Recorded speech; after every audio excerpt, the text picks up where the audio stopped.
नमस्कार। आज के जो हमारे मेहमान हैं वो बोलते कम हैं पर काम करने में ज़्यादा विश्वास रखते हैं। सड़क पर आपको आंदोलन करते हुए मिल जाएंगे, धरना देते हुए मिल जाएंगे, पर मीडिया बाइट वो कम देते हैं। 4 बार से विधायक हैं, चंदौली की सैयद राजा सीट से विधायक हैं सुशील सिंह जी। सर, बहुत स्वागत है आपका। कैसे हैं आप? बढ़िया है, बहुत अच्छा। स्वास्थ्य ठीक है आपका? एकदम अच्छे हैं। चूंकि आप बोलते कम है, जैसा मैंने शुरू में भी कहा, आप बोलते कम है, इसलिए अफवाहों को हवा ज़्यादा तेज मिल जाती है। और आज हम जो आपसे अ, उसी अफवाहों पर और कुछ विषयों पर आपसे चर्चा करेंगे और प्रयास करेंगे कि आप ज़्यादा से ज़्यादा हमारे लिए बोले। तो जब मैं यहाँ आ रहा था और जब चर्चा किया कि मैं विधायक जी से मैं आज पॉडकास्ट उनका करना है, तो लोगों ने के बीच में एक परसेप्शन है कि उत्तर प्रदेश की जो आज सरकार है उसमें मजबूत विधायक हैं, बाहुबली विधायक हैं। एक परसेप्शन है जो जनता के बीच में। इसको आप कैसे देखते हैं? देखिए, कौन मीडिया क्या सोचती है मैं उस पर बहुत नहीं जाता। हमारी जनता क्या सोचती है मेरे बारे में, ये हमारे लिए सबसे महत्वपूर्ण विषय है। और जनता के साथ मैं आज से नहीं जुड़ा हूँ। मैं जब 20-21 साल का था तब से मैं जनता के साथ जुड़ा हूँ। मेरे पिता स्वर्गीय उदयनाथ सिंह जी, चुलबुल सिंह जी 2 बार सदस्य विधान परिषद रहे और भारतीय जनता पार्टी से रहे और जिला पंचायत अध्यक्ष भी बनारस रहे। जब ये हमारे चंदौली भी बनारस में हुआ करता था, एक जिला था, तो हमारे पिताजी अध्यक्ष रहे। तो मैं उनके साथ लगातार लगा रहा और 2002 में मैं पहली बार विधानसभा का चुनाव लड़ा। मात्र 26 वोट से मैं हार गया चुनाव। 26 वोट से? हाँ, 26 वोट। वो पहला चुनाव था आपका? पहला चुनाव था, जीवन जी। का पहला चुनाव था। 24 साल 25 साल उम्र थी। उसके बाद मैं कभी क्षेत्र से दूरी नहीं बनाया। मैं लगातार क्षेत्र में अपनी स्थिति कायम रखा और जनता ने एक्सेप्ट भी किया। जनता को लगा, जनता ने आशीर्वाद भी दिया और जनता ने ऐसा आशीर्वाद दिया कि लगातार मुझे सेवा करने का मौका मिल रहा है। 4 बार से आप विधायक हैं। मैं निर्दलीय विधायक रहा। उस पर भी हम आएंगे। 2002 जो आप 26 वोटों से आपने चुनाव हारे, कहाँ चूक हो गई थी? अब उस समय कह सकते हैं कि नया क्षेत्र था और मैं बनारस से इधर क्षेत्र में आया था लड़ने के लिए चुनाव। समय कम था और बहुत राजनीतिक अनुभव नहीं था, कह सकते हैं। शुरुआती दौर था, एकाएक टिकट लिया हमने और आके मैदान में उतर के क्षेत्र भी थोड़ा सा अनभिज्ञ था, चीज़ें भी अनभिज्ञ थी, अनुभव भी उतने नहीं थे। लेकिन उसके बाद जब मैं हारा तो उसके बाद मुझे लगा कि नहीं, मुझे जनता के साथ कनेक्टिविटी बना के रखनी चाहिए और हम लगातार जनता के बीच में रहे। और दूसरी बार उसी सीट से मैं लगभग 20,000 वोट से जीता। 2007 अब बसपा के टिकट पर चुनाव जीतते हैं और 2012 निर्दल चुनाव लड़ते हैं। बसपा ने टिकट क्यों नहीं दिया?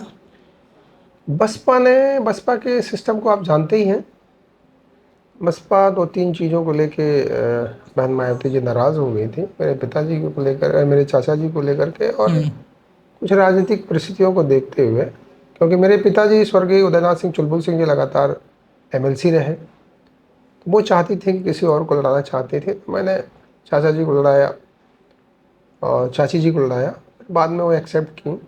उससे वो काफ़ी नाराज़ थी हमारे ऊपर, इस वजह से उन्होंने टिकट मुझे नहीं दिया। 2017 आप भाजपा के साथ हो लिए, 2022 चुनाव भी आप भाजपा के टिकट पर अभी विधायक हैं, सिटिंग विधायक हैं।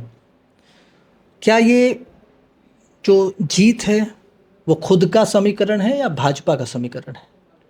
देखिए, दोनों का समीकरण है। आज देश के यशस्वी प्रधानमंत्री नरेंद्र मोदी जी जिस तरीके से उनके आने के बाद भारतीय जनता पार्टी का ग्राफ बढ़ा है 2014 के बाद, वो देश में बढ़ा है, इसको कोई नकार नहीं सकता। और लगातार उनके नेतृत्व में पूर्ण बहुमत की सरकार भारतीय जनता पार्टी की बनी और फिर उन्हीं के विश्वास करते हुए, उनके ऊपर विश्वास करते हुए, पार्टी पर विश्वास करते हुए जनता ने उत्तर प्रदेश में भी जब विधानसभा का चुनाव हुआ 2017 में, तो पूर्ण बहुमत भारतीय जनता पार्टी को दिया। उसके बाद भारतीय जनता पार्टी ने, राष्ट्रीय नेतृत्व ने आदरणीय योगी जी को मुख्यमंत्री बनाया, और आदरणीय योगी जी ने भी जो इस तरीके से उत्तर प्रदेश में काम किया, तो वो सारी चीज़ें जुड़ गई, और जुड़ने के बाद उसमें हमारी भी कुछ चीज़ें जुड़ गई, हमारी मेहनत और हमारी कनेक्टिविटी और पार्टी का भी ग्राफ और हमारे नेताओं का भी ग्राफ, उसकी वजह से सारी चीज़ें जोड़ करके ही आज हम लोग यहाँ से 70 और 22 का चुनाव जीते हैं। मैं जब आया तो आपके पास सिक्योरिटी जो है वो अन्य विधायकों की तुलना में माने तो अधिक है, एक राज्य मंत्री के दर्जे के बराबर की सिक्योरिटी मानी जाए। क्या ये अमित शाह के से रिश्ते प्रगाढ़ हैं इसलिए ऐसा है? नहीं, ऐसा नहीं है। वो हमारे नेता हैं आदरणीय अमित शाह जी, और वो जब प्रदेश में लोकसभा का चुनाव देश का हो रहा था तो प्रदेश में आए हुए थे। काशी में आदरणीय प्रधानमंत्री जी प्रत्याशी थे। उस समय हम लोग निर्दल विधायक थे, लेकिन हम भाजपा के साथ जुड़े हुए थे, और उन्होंने मुझे भाजपा ज्वाइन कराया। उसी समय जब वो आए उन्होंने भाजपा ज्वाइन कराया, क्योंकि उस समय की परिस्थितियां बीजेपी के पक्ष में बहुत नहीं थी। तो जबकि मैं बीजेपी के साथ ही काम कर रहा था, लेकिन बीजेपी ज्वाइन नहीं किया था। लेकिन उसके बाद जब आदरणीय अमित शाह जी ने पार्टी ज्वाइन कराया तो उस समय सरकार भी नहीं थी। 14 में सरकार बनी, क्योंकि मैं 2012 में विधायक था, और सरकार बन गई। सरकार बन गई तो स्टेट गवर्नमेंट प्रदेश में विपक्ष की थी, और विपक्ष से हम लोग लड़ रहे थे लगातार, चाहे आप धरना प्रदर्शन जो आप चर्चा कर रहे थे। तो उस समय परिस्थितियां इस प्रदेश की बहुत अलग थी। तमाम अपराधी माफिया और ऐसे ऐसे माफिया जिसके बारे में आप लोगों ने सुना भी है, देखा भी है। काफ़ी माफिया अब तो ख़त्म हो चुके हैं, अब तो कोई माफिया बचा ही नहीं। उन लोगों के गाजीपुर, आतंक को, आशय गाजीपुर है। उन लोगों के आतंक की वजह से, हाँ वही चीज़ें हैं। क्योंकि उन लोगों को किसी विधायक की हत्या करना उन लोगों के लिए बड़ा आसान विषय रहता था। चाहे राजूपाल हों, चाहे कृष्णानंद राय जी हों। कृष्णानंद राय जी से भी मेरे बड़े अच्छे रिश्ते संबंध जी, थे। जब घटना हुई थी, समाजवादी पार्टी की गवर्नमेंट थी, बड़ा दुखद विषय रहा। एक तो बहादुर व्यक्ति थे वो। बिल्कुल हम लोग उस पर भी आएंगे। 2022 के चुनाव में आपने सपा प्रत्याशी रहे मनोज सिंह डबलू, उनको आपने हराया। मनोज सिंह डबलू ने 2012 में आपके चाचा ब्रिजेश सिंह जी को हराया था। क्या इसको माने कि राजनीतिक बदला लिया आपने? नहीं नहीं, ये सब राजनीति में देखिए, लड़ना हर 5 साल बाद चुनाव होता है। राजनीतिक बदला इसको नहीं कह सकते। ये जनता का आशीर्वाद है। जनता कल किसी के साथ, परसों किसी के साथ। लेकिन मैं उस समय प्रत्याशी नहीं था, या मैं तो बगल सकलडीहा से था। मैं भी निर्दल चुनाव लड़ा था, मैं चुनाव जीता। चाचा जी कुछ चुनाव से हार गए। कुछ कमियां थी, कुछ चीज़ें थी जिसकी वजह से वो हारे, और यहाँ के लोगों को लगा तो यहाँ के लोगों ने मनोज सिंह को विधायक बनाया। परिस्थितियाँ बदली, फिर पार्टी ने मुझे यहाँ लड़ाया। पार्टी का नेतृत्व ऑलरेडी अमित शाह जी ने मुझे आशीर्वाद दिया, मैं यहाँ पे चुनाव लड़ने आया। और फिर यहाँ की जनता का जो स्नेह आशीर्वाद रहा, 17 में भी रहा, 22 में भी रहा। बसपा को आपने बड़ा करीब से देखा है। कहा जाता है कि बसपा की अब नाव डूब गई है। आप कैसे देखते हैं बहुजन समाजवादी पार्टी को? देखिए, बसपा जब थी, गवर्नमेंट में थी, मायावती जी गवर्नमेंट में थी, तो जब उन्होंने सर्व समाज को जोड़ने का काम किया, सर्व समाज जब उनके साथ था, सभी जातियां उनके साथ थी, तो वो उस बहुमत में थी, सरकार में भी थी। आज उनके साथ सर्व समाज नहीं है, लेकिन उनका जो कोर वोटर है वो उनके साथ आज भी है। उसको नकारा नहीं जा सकता। हर विधानसभा, हर लोकसभा चुनाव में उनकी इस परिस्थिति दिखती है। उनका वोट परसेंट दिखता है। जो वोट पहले भी उनका था और आज भी उनका है, लेकिन जो एडिशनल वोट था, जो सर्व समाज उनके साथ जुड़ा हुआ था। आज सर्व समाज उनके साथ नहीं है, इस वजह से इस परिस्थिति को आप समझ सकते हैं। बसपा में टिकट के लिए पैसा चलता है? देखिए, हमने तो कभी नहीं दिया, बाकी लोगों की चर्चाएं सुनता हूँ, चीज़ें आप होती हैं। दरअसल उस पार्टी से विधायक रहे, करीब से आपने देखा अन्य नहीं, मैं विधायकों के बता तो रहा हूँ, तो अनुभव। हमने तो कभी पैसे नहीं दिए, बाकी चर्चाएं सुनने को मिलती हैं, लेकिन उसके कोई तथ्य नहीं है, कोई प्रमाण नहीं है। बसपा से आपने राजनीति की शुरुआत की, बाद में आपने भारतीय जनता पार्टी को ज्वाइन कर लिया, कभी मन में सपा ज्वाइन करने का विचार नहीं आया? देखिए, समाजवादी पार्टी से हम लोग का शुरू से ही विवाद रहा है, क्योंकि समाजवादी पार्टी के नेता वो जातिवाद के हिसाब से राजनीति करते हैं, और राजनीति करने में जातिवाद पे जो काम करता है वो कहीं ना कहीं विवाद में फंस जाता है। समाजवादी पार्टी ने हमेशा क्षत्रियों को टारगेट पे रखा है, चाहे सुशील सिंह हो, चाहे राजा भैया हो, या उनके दल में भी तमाम क्षत्रिय हैं, वो लोग भी अपने आप को बहुत असुरक्षित महसूस करते हैं, ये हमने देखा है। बसपा और भाजपा की राजनीति दोनों आप लंबे समय से देख रहे हैं, क्या अंतर महसूस करते हैं बसपा में और भाजपा में? देखिए, भाजपा राष्ट्रीय स्तर की पार्टी है और देश के लिए और समाज के लिए काम करती है। मेरे पिता स्वर्गीय उदयनाथ चुलबुल सिंह जी लगातार भाजपा से ही पॉलिटिक्स में रहे हैं, तो हम लोगों ने भी पहले भी भाजपा को देखा है और आज भी हम भाजपा को देख रहे हैं। और भाजपा, भारतीय जनता पार्टी हमेशा राष्ट्रीय स्तर पे देश के हित में काम करती है, देश के डेवलपमेंट पे काम करती है। कहीं भी देश में अगर भारतीय जनता पार्टी की सरकार है तो आप देखे होंगे कि वहाँ डेवलपमेंट जरूर होता है अन्य सरकारों की तुलना में। लेकिन जब बसपा की बात रही, बसपा ने डेवलपमेंट किया, लेकिन बसपा में भी वही जातिवाद की पॉलिटिक्स कहीं ना कहीं दिखी। पहले सर्व समाज उनके साथ जुड़ा, लेकिन बाद में जब जातिवाद की चीज़ जब चलने लगी तो लोगों ने उनका साथ छोड़ दिया, उन्होंने जातिवाद की पॉलिटिक्स वो उन्होंने भी शुरू कर दिया। इस वजह से उनके साथ लोग छटक गए। आज उनके साथ उनके बड़े बड़े नेता, उनके साथ कोई नहीं है, तो कहीं ना कहीं चीज़ें निगेटिव हुई, जिसकी वजह से आज वो कमज़ोर हो गई। बहुत अंतर है। भाजपा भी जातिवाद की राजनीति करती है? हमारे हिसाब से भाजपा कभी जातिवाद की राजनीति नहीं करती। भाजपा, आज हमारे आदरणीय प्रधानमंत्री जी ओबीसी वर्ग से आते हैं, अमित शाह जी आते हैं, तमाम और नेता आते हैं। आदरणीय मोदी जी के नेतृत्व में ही आज भारतीय जनता पार्टी की ताकत बढ़ी है। पहले राष्ट्रीय अध्यक्ष कौन होता था, बूथ का अध्यक्ष आज भारतीय जनता पार्टी का राष्ट्रीय अध्यक्ष होता है। अन्य दल में तो ऐसा होता नहीं।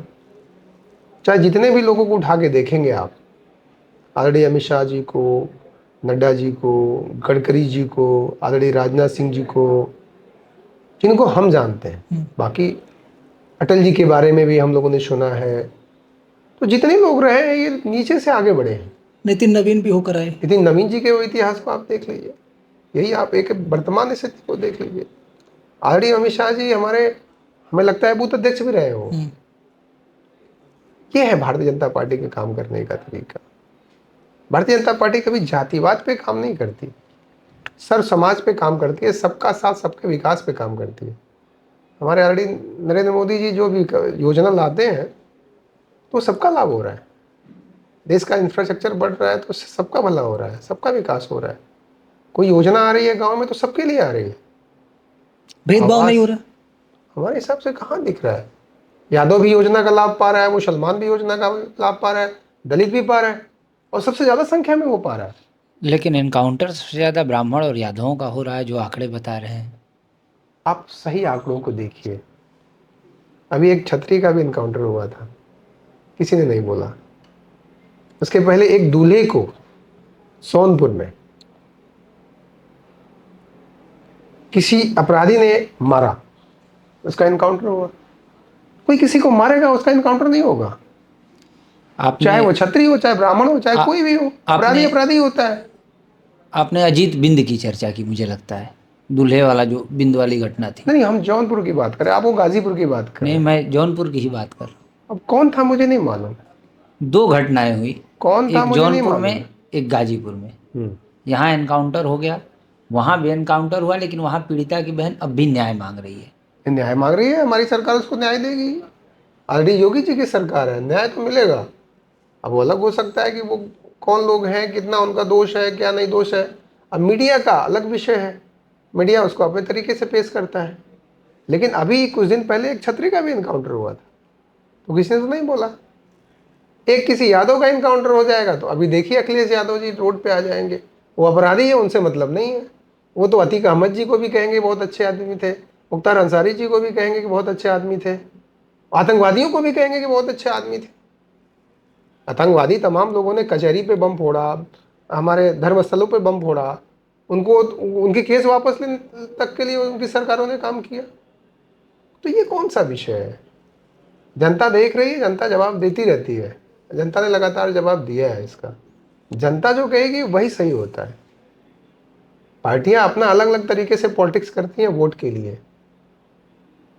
तो उनको जनता जवाब देती रहती है। आपने 2024 लोकसभा के परिणाम आने के बाद आपने सोशल मीडिया पर लिखा, जब सारी जिम्मेदारी जिले के माननीय विधायकों और माननीय राज्यसभा सांसदों की ही है तो संगठन का क्या काम? समीक्षा करिए, आरोप न लगाइए। हार से सीखना है, किसी को जिम्मेदार नहीं बनाना है। अनावश्यक टिप्पणी से करने से बेहतर है अपनी अपनी कमियों पर ध्यान देते हुए उन कमियों पर सुधार की जाए। अभी भी समय है। किस पर ये टिप्पणी आप कर रहे देखिए क्या है कि संगठन में कई लोग हैं, जिम्मेदारियां कई लोगों की होती है, कहीं किसी एक के चीज़ों से भी गलतियां हो सकती हैं। हम सबको तो दोष दे नहीं सकते। भाजपा अध्यक्ष हम सबको दोष दे रहे हैं तो ये भी तो बहुत उचित नहीं है। अब ये कहना है कि विधायक जी ही दोषी हैं, तो ये भी बहुत उचित नहीं है। हम कहें संगठन ही दोषी है, हमारा किसी व्यक्ति को लेके हो सकता है, पूरे संगठन पे हमारा ये विषय नहीं है। चलिए, भाजपा अध्यक्ष ही व्यवस्था से चलती है, ये आरोप अध्यक्ष पर था, उस तत्कालीन अध्यक्ष पर। अब उस समय का चीज़ मुझे याद नहीं, बड़ा पुराना मामला है ये। 2024 पिछला चुनाव। हाँ, 2 साल हो गया। ठीक है, तो महेंद्रनाथ पांडे चुनाव क्यों हारे फिर चंदौली से? आप इसको कैसे देखते हैं, कैसे आकलन करते हैं? अगर चुनाव का आकलन करना हो तो, समीक्षा करनी हो तो। देखिए जो सबसे महत्वपूर्ण चीज़ मैं आपको बता रहा हूँ, प्रदेश में ऑलरेडी प्रधानमंत्री नरेंद्र मोदी जी हमारे काशी से ही लड़ रहे थे, प्रधानमंत्री भी, सांसद जी भी वहीं से हैं, हम लोग के सांसद भी हैं। उनका वोट कम हो गया। जो विपक्षी ने आरक्षण और संविधान का एक हवा मार्केट में फैलाया, नैरेटिव, मैसेज दिया, उसमें कहीं ना कहीं कुछ हमारे वोटर बहक गए, गुमराह हो गए कह सकते हैं। और गुमराह होकर के उन लोगों ने समाजवादी पार्टी को वोट दे दिया। जो हमारी अच्छी सीटें थी, जो भाजपा की सीटें थी, वो हम हार गए। ऑलरेडी प्रधानमंत्री जी का वोट कम हो गया। तो जब प्रधानमंत्री जी का वोट कम हो सकता है तो अगल बगल कौन बच सकता है? ऑलरेडी प्रधानमंत्री से ज़्यादा कोई विकास तो किया नहीं होगा। काशी में जो विकास हुआ है वो ऐतिहासिक हुआ है, हम लोग कभी कल्पना नहीं कर सकते थे। तो जब वहाँ वोट कम हो गया, गुमराह हो गए लोग, अगल बगल भी उसका असर पड़ा, चुनाव हारे हम लोग।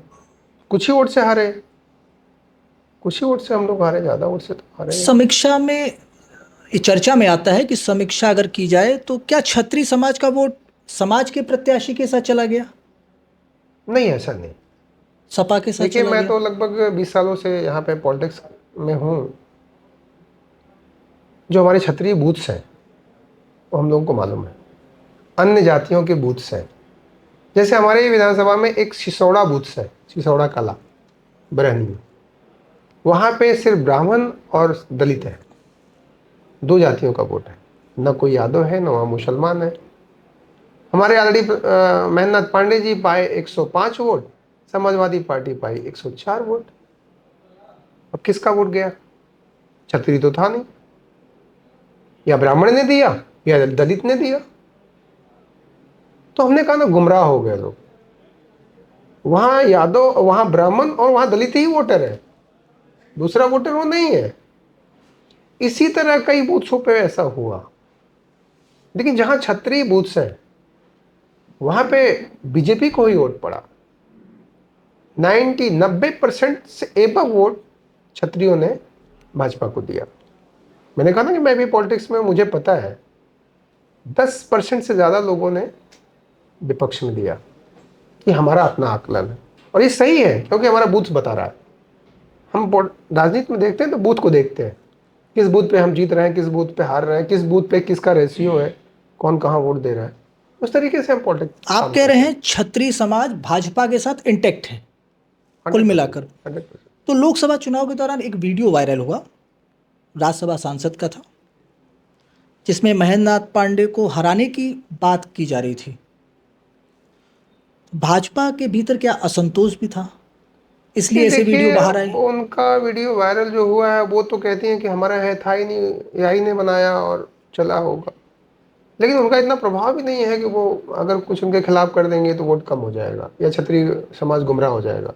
ये हमारा अपना मानना है, ऐसा कुछ नहीं है। उन्होंने कहा भी, हमने तो बोला नहीं है। लेकिन अगर उन्होंने बोला भी होगा तो उनका इतना प्रभाव नहीं है कि क्षत्रिय समाज गुमराह हो जाएगा, क्षत्रिय समाज क्षत्रिय वोट नहीं समाज देगा। में उनका प्रभाव नहीं है, आप ये कह रहे हैं? किसका प्रभाव? देखिए, मैं फिर आपको समझा रहा हूँ।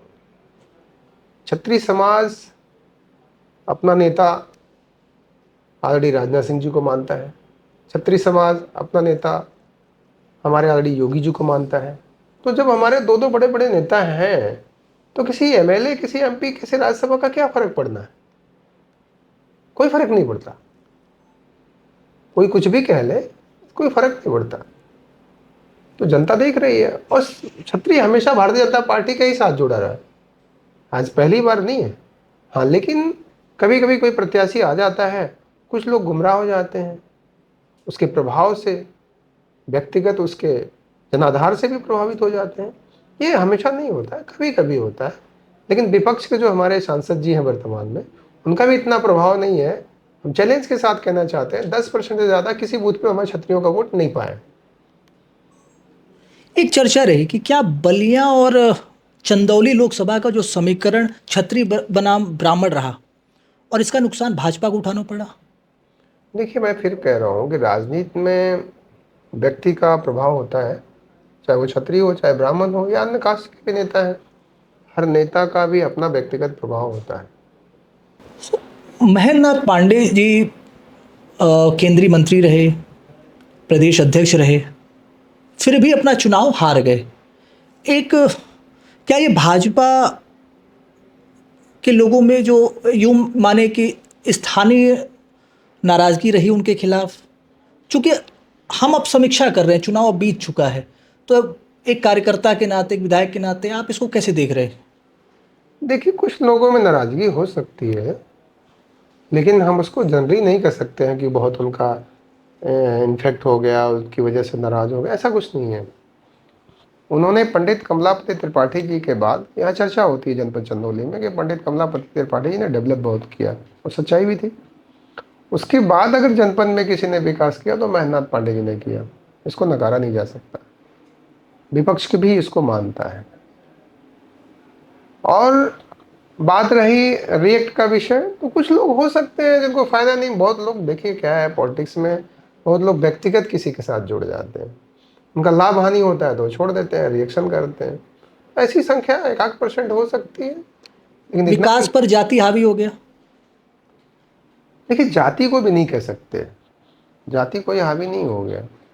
इस पे हमने कहा ना कि संविधान और आरक्षण मेन मुद्दा रहा, जो उत्तर प्रदेश में चीज़ें बदली और विपक्ष का फायदा हुआ और हम कई सीटों पे हारे हैं। ये सबसे ज़्यादा बड़ा मुद्दा यही रहा। यहाँ पांडे जी के खिलाफ ब्राह्मणों में भी असंतोष रहा, जैसे आपने बूथों की चर्चा की। मैंने कहा ना, कुछ लोग हो सकते हैं,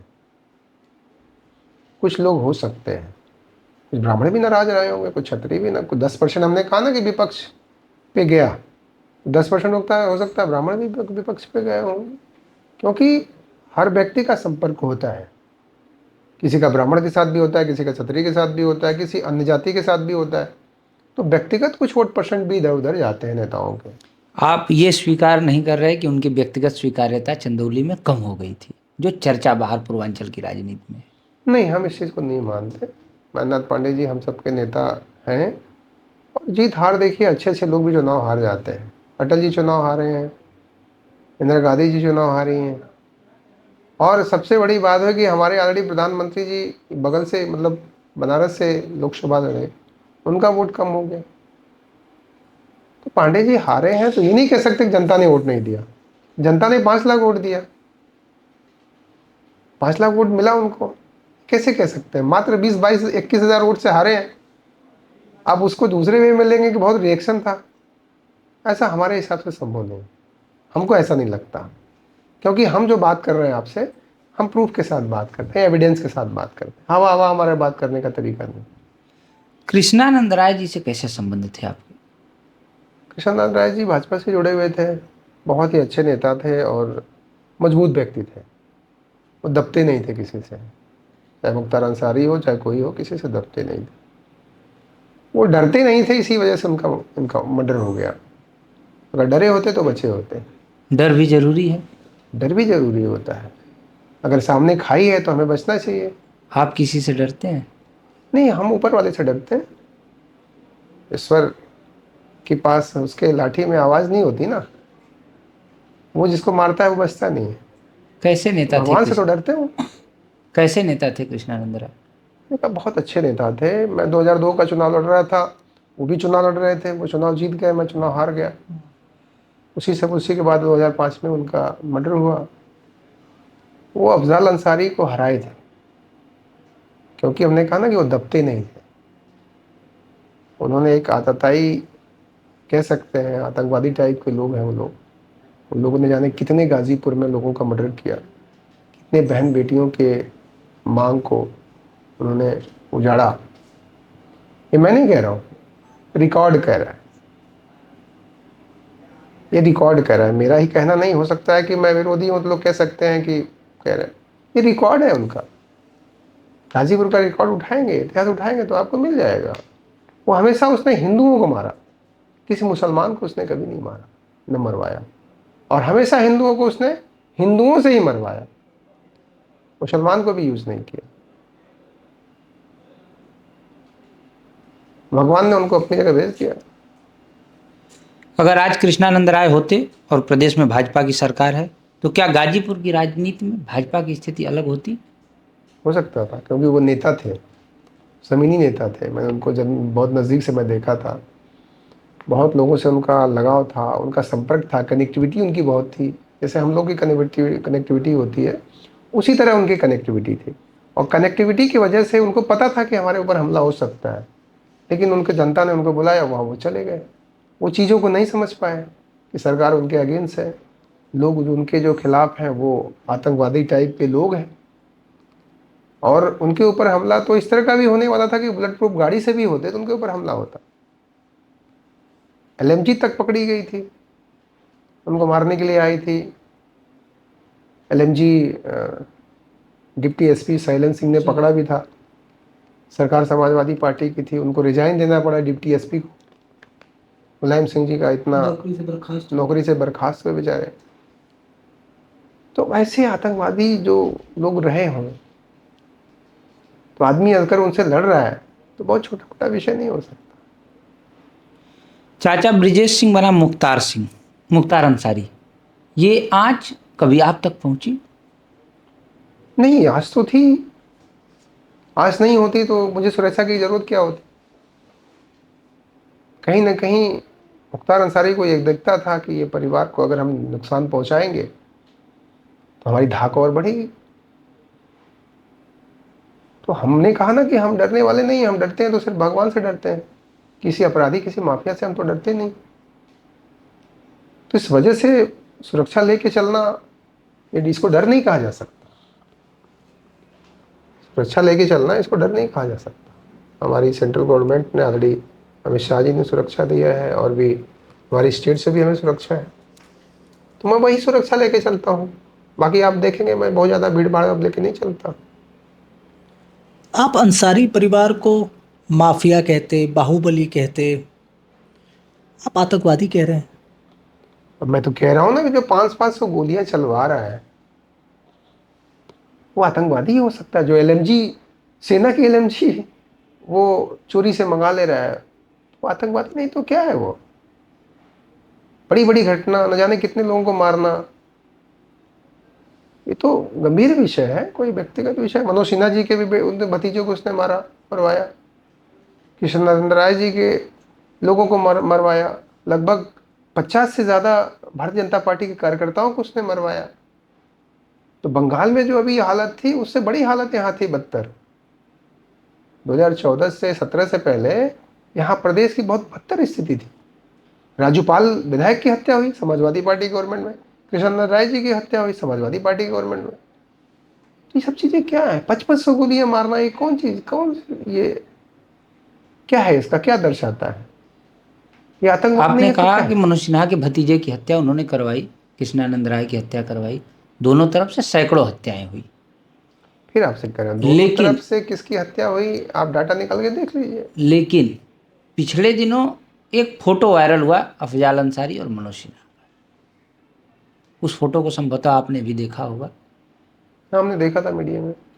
क्या आपकी प्रतिक्रिया है? हमारा कोई प्रतिक्रिया नहीं है उसके ऊपर, ये उनका उनका विषय, वो जाने। हमारा इस पर कोई प्रतिक्रिया नहीं। ब्रिजेश उनके विचार क्या है, उनके विचार क्या है, ये वो दोनों लोग जानते हैं। ब्रिजेश सिंह बनाम मुख्तार अंसारी सबने देखा है। क्या मुख्तार अंसारी बनाम अतीक अहमद ऐसी कोई अदावत कभी थी? अब इस विषय पर हम नहीं बता सकते। अपराधी वो भी था, अपराधी वो भी था। अब उनका कितना था नहीं था, हमें तो लगता है कि दोनों के संपर्क अच्छे थे, क्योंकि जितने भी विदेशी असलहे आते थे दोनों स्मगलिंग करते थे।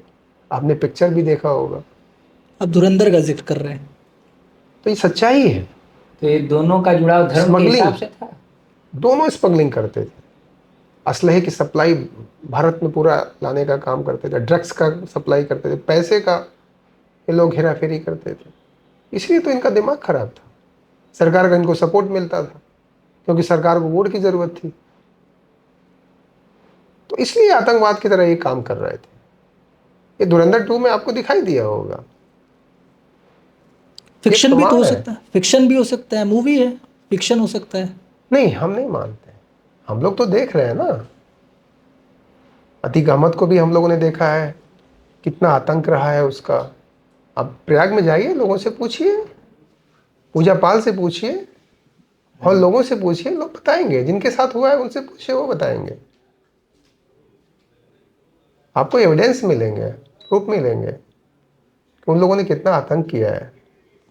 मुख्तार ने कितना आतंक मऊ, गाजीपुर, पूर्वांचल में किया है। किसी से छुपा नहीं है।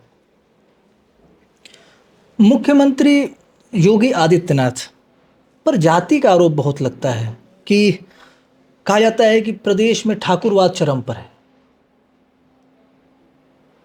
अब इस चीज को पता नहीं कैसे आप लोग कहते हैं, मुझे समझ में नहीं आता। ये चूंकि चर्चाएं हैं, ये कोई मैं यही फिर तो कह रहा हूँ, चर्चाएं जो लोग करते हैं उनका जनाधार नहीं होता। जो लोग भी ये चर्चाएं करते हैं, कुछ मीडिया में भी हो सकते हैं, कुछ नेता भी हो सकते हैं। तथ्य होने चाहिए ना। आप डाटा उठा के देखिए कि ठाकुर कितने एनकाउंटर हुए, ब्राह्मण कितने एनकाउंटर हुए, ओबीसी कितने हुए, मुस्लिम कितने हुए, एससी कितने हुए। सारे डाटे आपको आंकड़ा ले लीजिए, आपको मिल जाएगा।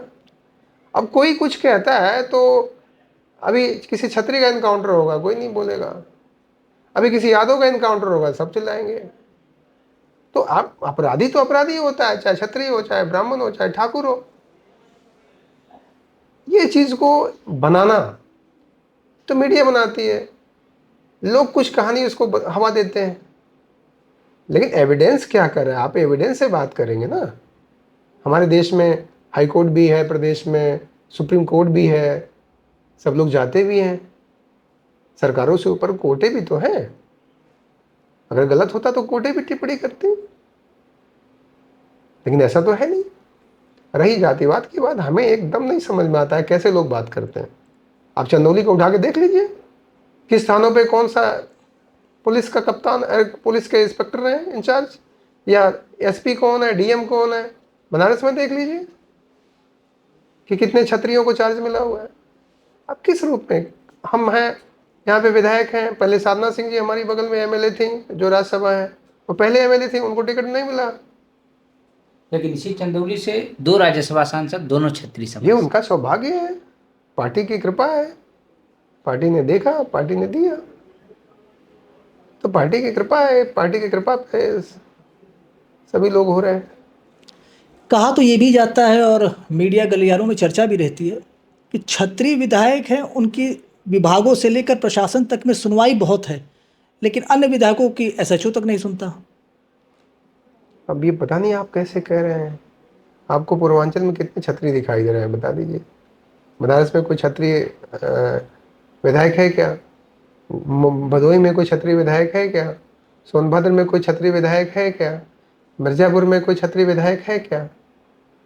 जौनपुर में जाइए, भाजपा के कितने छतरी विधायक हैं? गाजीपुर में जाइए, भाजपा के कितने छतरी विधायक हैं? तो आजमगढ़ में जाइए, भाजपा के कितने छतरी विधायक हैं? कितने जिले बता दिए हमने? 7 जिले आपको बता दिए। इसका डाटा नहीं। मऊ में कितने हैं? 8वां जिला। बलिया में एक दयाशंकर सिंह, केतकी सिंह है। तो लोग चुनाव जीते हैं, विधायक हैं, काम करते होंगे। अब कोई कहे कि हमारा नहीं चलता है, फलाने का चलता है, तो ये उसकी सोच का फर्क है। उमा शंकर सिंह की खूब चलती है सरकार में, हमें तो नहीं लगता। रसड़ा विधायक। हमें तो नहीं लगता कि उमाशंकर सिंह जी की बहुत चलती है। वो तो बेचारे खुद ही बीमार हैं, अभी अपना इलाज करा रहे हैं काफ़ी समय से। अब वो किसी से उनका व्यक्तिगत कुछ इशू हो सकता है, तो मैं उस पर नहीं जा सकता, लेकिन हमें नहीं लगता कि इस तरह की चीज़ें हैं।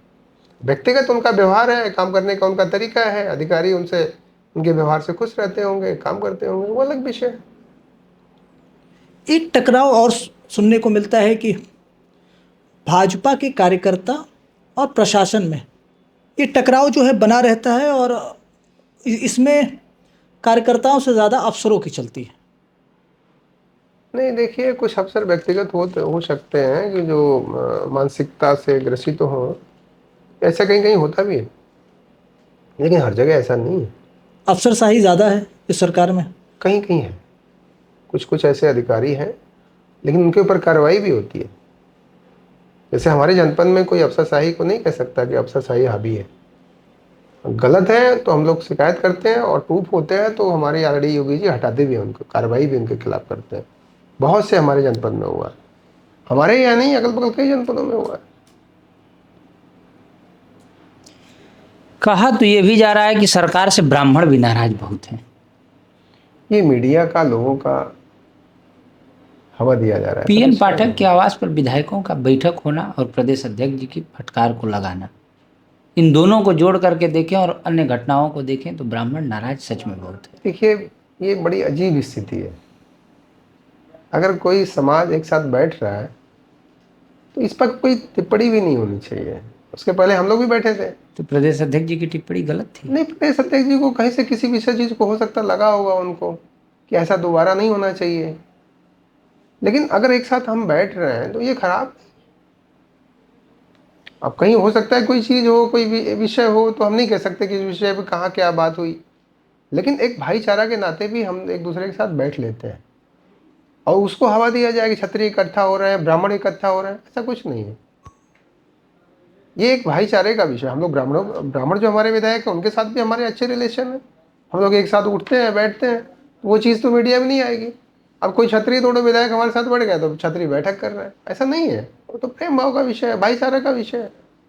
हमारे अन्य विधायकों सांसदों से भी हमारे अच्छे संबंध है, जो लगातार हम लोग बैठते हैं एक साथ। हमारे जनपद में हमारे 3 विधायक हैं, हम लोग लगातार एक दूसरे के साथ, हम लोग का व्यवहार अच्छा है, हम लोग एक साथ बैठते हैं, कोई टेंशन नहीं। एक जायसवाल जी हैं, हमारे एक खरवाल जी हैं, आचार्य जी, बहुत अच्छे रिलेशन हम लोगों के। तो ये तो व्यवहार के ऊपर डिपेंड करता है। आप कह दीजिए कि नहीं वो कोई और विषय किसी चीज़ को हो सकता है रहा होगा, मैं उस चीज़ को नहीं समझ पा रहा हूँ कि क्या रहा होगा, लेकिन बैठक से किसी को नाराज होने का कोई औचित्य नहीं बनता। यूजीसी कानून पर सवर्ण विधायकों की चुप्पी समाज को बड़ी पीड़ा दे गई। देखिए, यूजीसी के विषय में अब वो बहुत कुछ कहना उचित नहीं है, क्योंकि सरकार में है इसलिए हाईकोर्ट ने उस पर मना कर सुप्रीम दिया। कोर्ट। हाँ, सुप्रीम कोर्ट ने उस पर अगर रोक दिया तो उस पर हम क्यों कुछ अपना टिप्पणी करने पिछले दिनों हमने कलराज जी सुप्रीम कोर्ट से सर्वोपरि है। पिछले दिनों हमने सुप्रीम कलराज कोर्ट जी पे से कोई ये टिप्पणी प्रश्न करना पूछा बहुत था। उचित नहीं है, हम लोग के लिए उचित नहीं। पिछले दिनों हमने कलराज जी से ये प्रश्न पूछा था, उन्होंने बड़ा खुल के विरोध किया कि यूजीसी रद्द होना चाहिए। उदय भान करोरिया ने भी इस विषय को दोहराया। यूजीसी में कुछ चीज़ें हैं जो गलत है, उस पर विचार करना चाहिए। आपकी भी यूजीसी को लेकर सरकार से कोई मांग है? हम चाहेंगे कि जो उसमें कुछ ऐसे तथ्य हैं कि किसी की, देखिए, कोई भी हो, बच्चा हो, चाहे किसी जाति किसी धर्म का हो, अगर उसका क्वालिफिकेशन अच्छा है, पढ़ाई अच्छी है, और अब उसका परसेंटेज आ जाए 80 और किसी का आ जाए 10 20 30, तो उसको जगह मिल जाए 20 वाले 30 वाले को, तो उसकी क्षमता पे फिर उसको दिक्कत होगी, कष्ट होगा। और इसके साथ मान लीजिए यूजीसी को लेके जो चीज़ें थी कि कोई किसी के ऊपर कह दे, कुछ आरोप लगा दे कि वो लड़की ने मेरे साथ ऐसा किया, तो आप उसको मान लेंगे। ये कहाँ का कानून है? ऐसा नहीं होना चाहिए। इस पे समीक्षा होनी चाहिए। समीक्षा होनी चाहिए, समीक्षा करके इस पे काम करना चाहिए। किसी भी समाज का नुकसान नहीं होना चाहिए। आरक्षण पर भी समीक्षा होनी चाहिए। आरक्षण के विषय में हम नहीं बोल सकते क्योंकि ये सुप्रीम कोर्ट का भी विषय है, ऑलरेडी प्रधानमंत्री जी का विषय है। सवर्ण विधायक हैं आप। देखिए आरक्षण हमने वही ना कहा, वो तो पहले ही मैंने आपको बता दिया, क्वालिफिकेशन के अनुसार चीज़ें होनी चाहिए।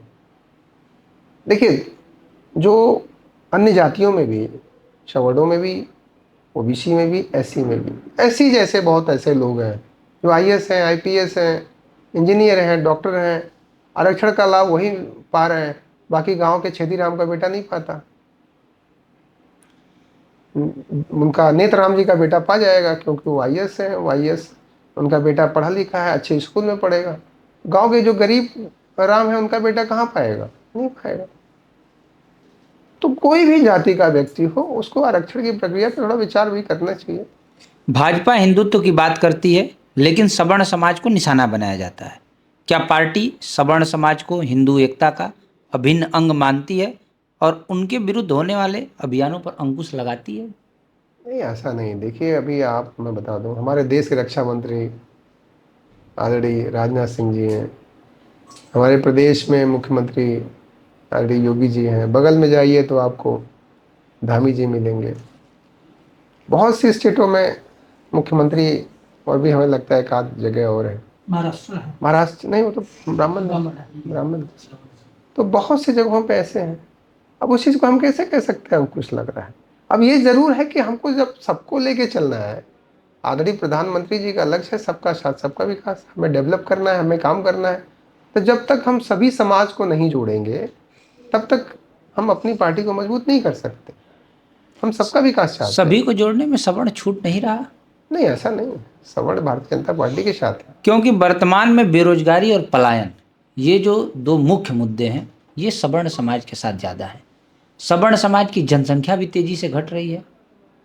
इसको लेकर कोई चिंता, कोई विचार? देखिए विषय सर्व समाज की जनसंख्या घट रही है, ये तो जो हमारा सर्व समाज नहीं, सवर्ण समाज। वही, अच्छा सवर्ण समाज, जो हमारा समाज पढ़ा लिखा समाज है, अन्य लोग भी पढ़े लिखे लोग हैं, हम दो हमारे दो। अब किसी को 10 पैदा करना है, हम दो, हम लोग एक पे आ गए हैं, तो अब एक ही पैदा करो। जातिगत जनगणना जो हो रही है, इसमें सवर्ण समाज का बड़ा नुकसान होता दिख रहा है। हमें तो नहीं समझ में आता जाति जनगणना में किसी का जो जितना है उसको उतना हक उसको मिल ही रहा है, तो आरक्षण मिल ही रहा है, पिछड़े को भी मिल रहा है, एससी को भी मिल रहा है, सवर्ण समाज को भी कुछ ना कुछ 10% का आरक्षण मिल ही रहा है कहीं ना कहीं। तो चीजें 19-20 है। अब ये प्रधानमंत्री राजनीति में एक नारा चलता है, जिसकी जितनी संख्या भारी उसकी उतनी हिस्सेदारी। वो तो है ही। तो जब सवर्ण समाज की संख्या जो है वो कम रहेगी तो हिस्सेदारी भी तो उसी हिसाब से मिलेगी। तो अब देखिए जनसंख्या लोगों को बढ़ानी चाहिए। हम दो हमारे दो, मैं तो कह ही रहा हूँ कि हम लोगों का लक्ष्य है समाज और देश के लिए काम करना। क्षत्रिय हमेशा समाज और देश के लिए काम किया है, तो हम लोग भी काम कर रहे हैं। सवर्ण समाज, जो सवर्ण समाज है उसमें भी हमारे ब्राह्मण समाज के लोग भी हैं, कायस्थ समाज के लोग भी हैं, बनिया समाज के लोग भी हैं, जो पढ़े लिखे लोग हैं, जो बुद्धिजीवी हैं, जो चीज़ों को समझते हैं। तो उनको अपने बेटा हो चाहे बेटी हो, उनको पढ़ाना है, लिखाना है, उनको आगे बढ़ाना है, ये उनका लक्ष्य है। लेकिन बाकी कुछ ऐसे लोग हैं जिनके बारे में हम नाम नहीं लेंगे, जिनका उद्देश्य कुछ और है। और भी जनसंख्या चीजें हैं तो उसमें ओम प्रकाश राजभर की तो बात नहीं कर रहे हैं? संजय निषाद, ओम प्रकाश राजभर, नहीं, वो लोग तो साथ में हैं, भारतीय जनता पार्टी के साथ में है, भारतीय जनता पार्टी की विचारधारा के हैं। वो लोग भारतीय जनता पार्टी के विचारधारा के हैं। तो बात विचारधारा की हम बात कर रहे हैं। हाँ, हमने पहले ही आपसे कहा कि भारतीय जनता पार्टी देश के लिए काम करती है, राष्ट्र के लिए काम करती है। ये सारे लोग भी जो आज भारतीय जनता पार्टी के जुड़े हैं, सर्व समाज के लोग, तो मैंने जब कहा जब तक सबको हम नहीं जोड़ेंगे तब तक हम डेवलपमेंट नहीं कर सकते। तो आदरणीय प्रधानमंत्री जी ने सबको जोड़ा, ओम प्रकाश जी को जोड़ा, अनुप्रिया जी को जोड़ा, संजय निषाद जी को जोड़ा, तभी तो आज हमारी इतनी ताकत बढ़ी है। सब समाज का विकास भी होना चाहिए, सब समाज का सहयोग भी होना चाहिए, तभी होगा। जब भारतीय जनता पार्टी जाति की राजनीति नहीं करती तो फिर इन जाति वोटों को लेने के लिए इन जाति के कंधों के सहारे क्यों आना पड़ता है? जैसे ओम प्रकाश राजभर वोट, पटेल वोटों के लिए अनुप्रिया पटेल, संजय निषाद, इनके बैसाखी की क्या जरूरत है? नहीं, देखिए, मैं फिर से बता रहा हूँ आपको, हर व्यक्ति का, हर नेता का अपने लोगों में एक प्रभाव होता है। जैसे मैंने आपको बताया कि हमारे आदरणीय रक्षा मंत्री जी, आदरणीय योगी जी, इन लोगों का भी प्रभाव अपने कास्ट में, अन्य जातियों में भी इनका प्रभाव है। आज आदरणीय योगी जी का प्रभाव हर समाज में है, क्योंकि वो सीएम है, जो काम कर रहे हैं वो सबके लिए कर रहे हैं। तो व्यक्तिगत भी सबका प्रभाव होता है, उसको नकारा नहीं जा सकता। तो चाहे अनुप्रिया जी हों, चाहे ओम प्रकाश जी हों, चाहे डॉक्टर संजय निषाद जी हों, इनका भी अपने जातियों में प्रभाव है, उनकी जातियाँ उनके साथ जुड़ी हैं और वो पार्टी भारतीय जनता पार्टी के साथ जुड़ी हुई है, उनकी विचारधारा हमसे मिल रही है।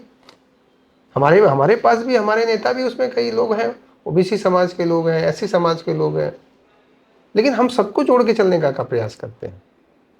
उसी का उदाहरण है आज देश में आदरणीय मोदी जी की सरकार है, प्रदेश में भारतीय जनता पार्टी की सरकार है। सबको जोड़ने की वजह से, सबको साथ में लेके चलने की जरूरत है।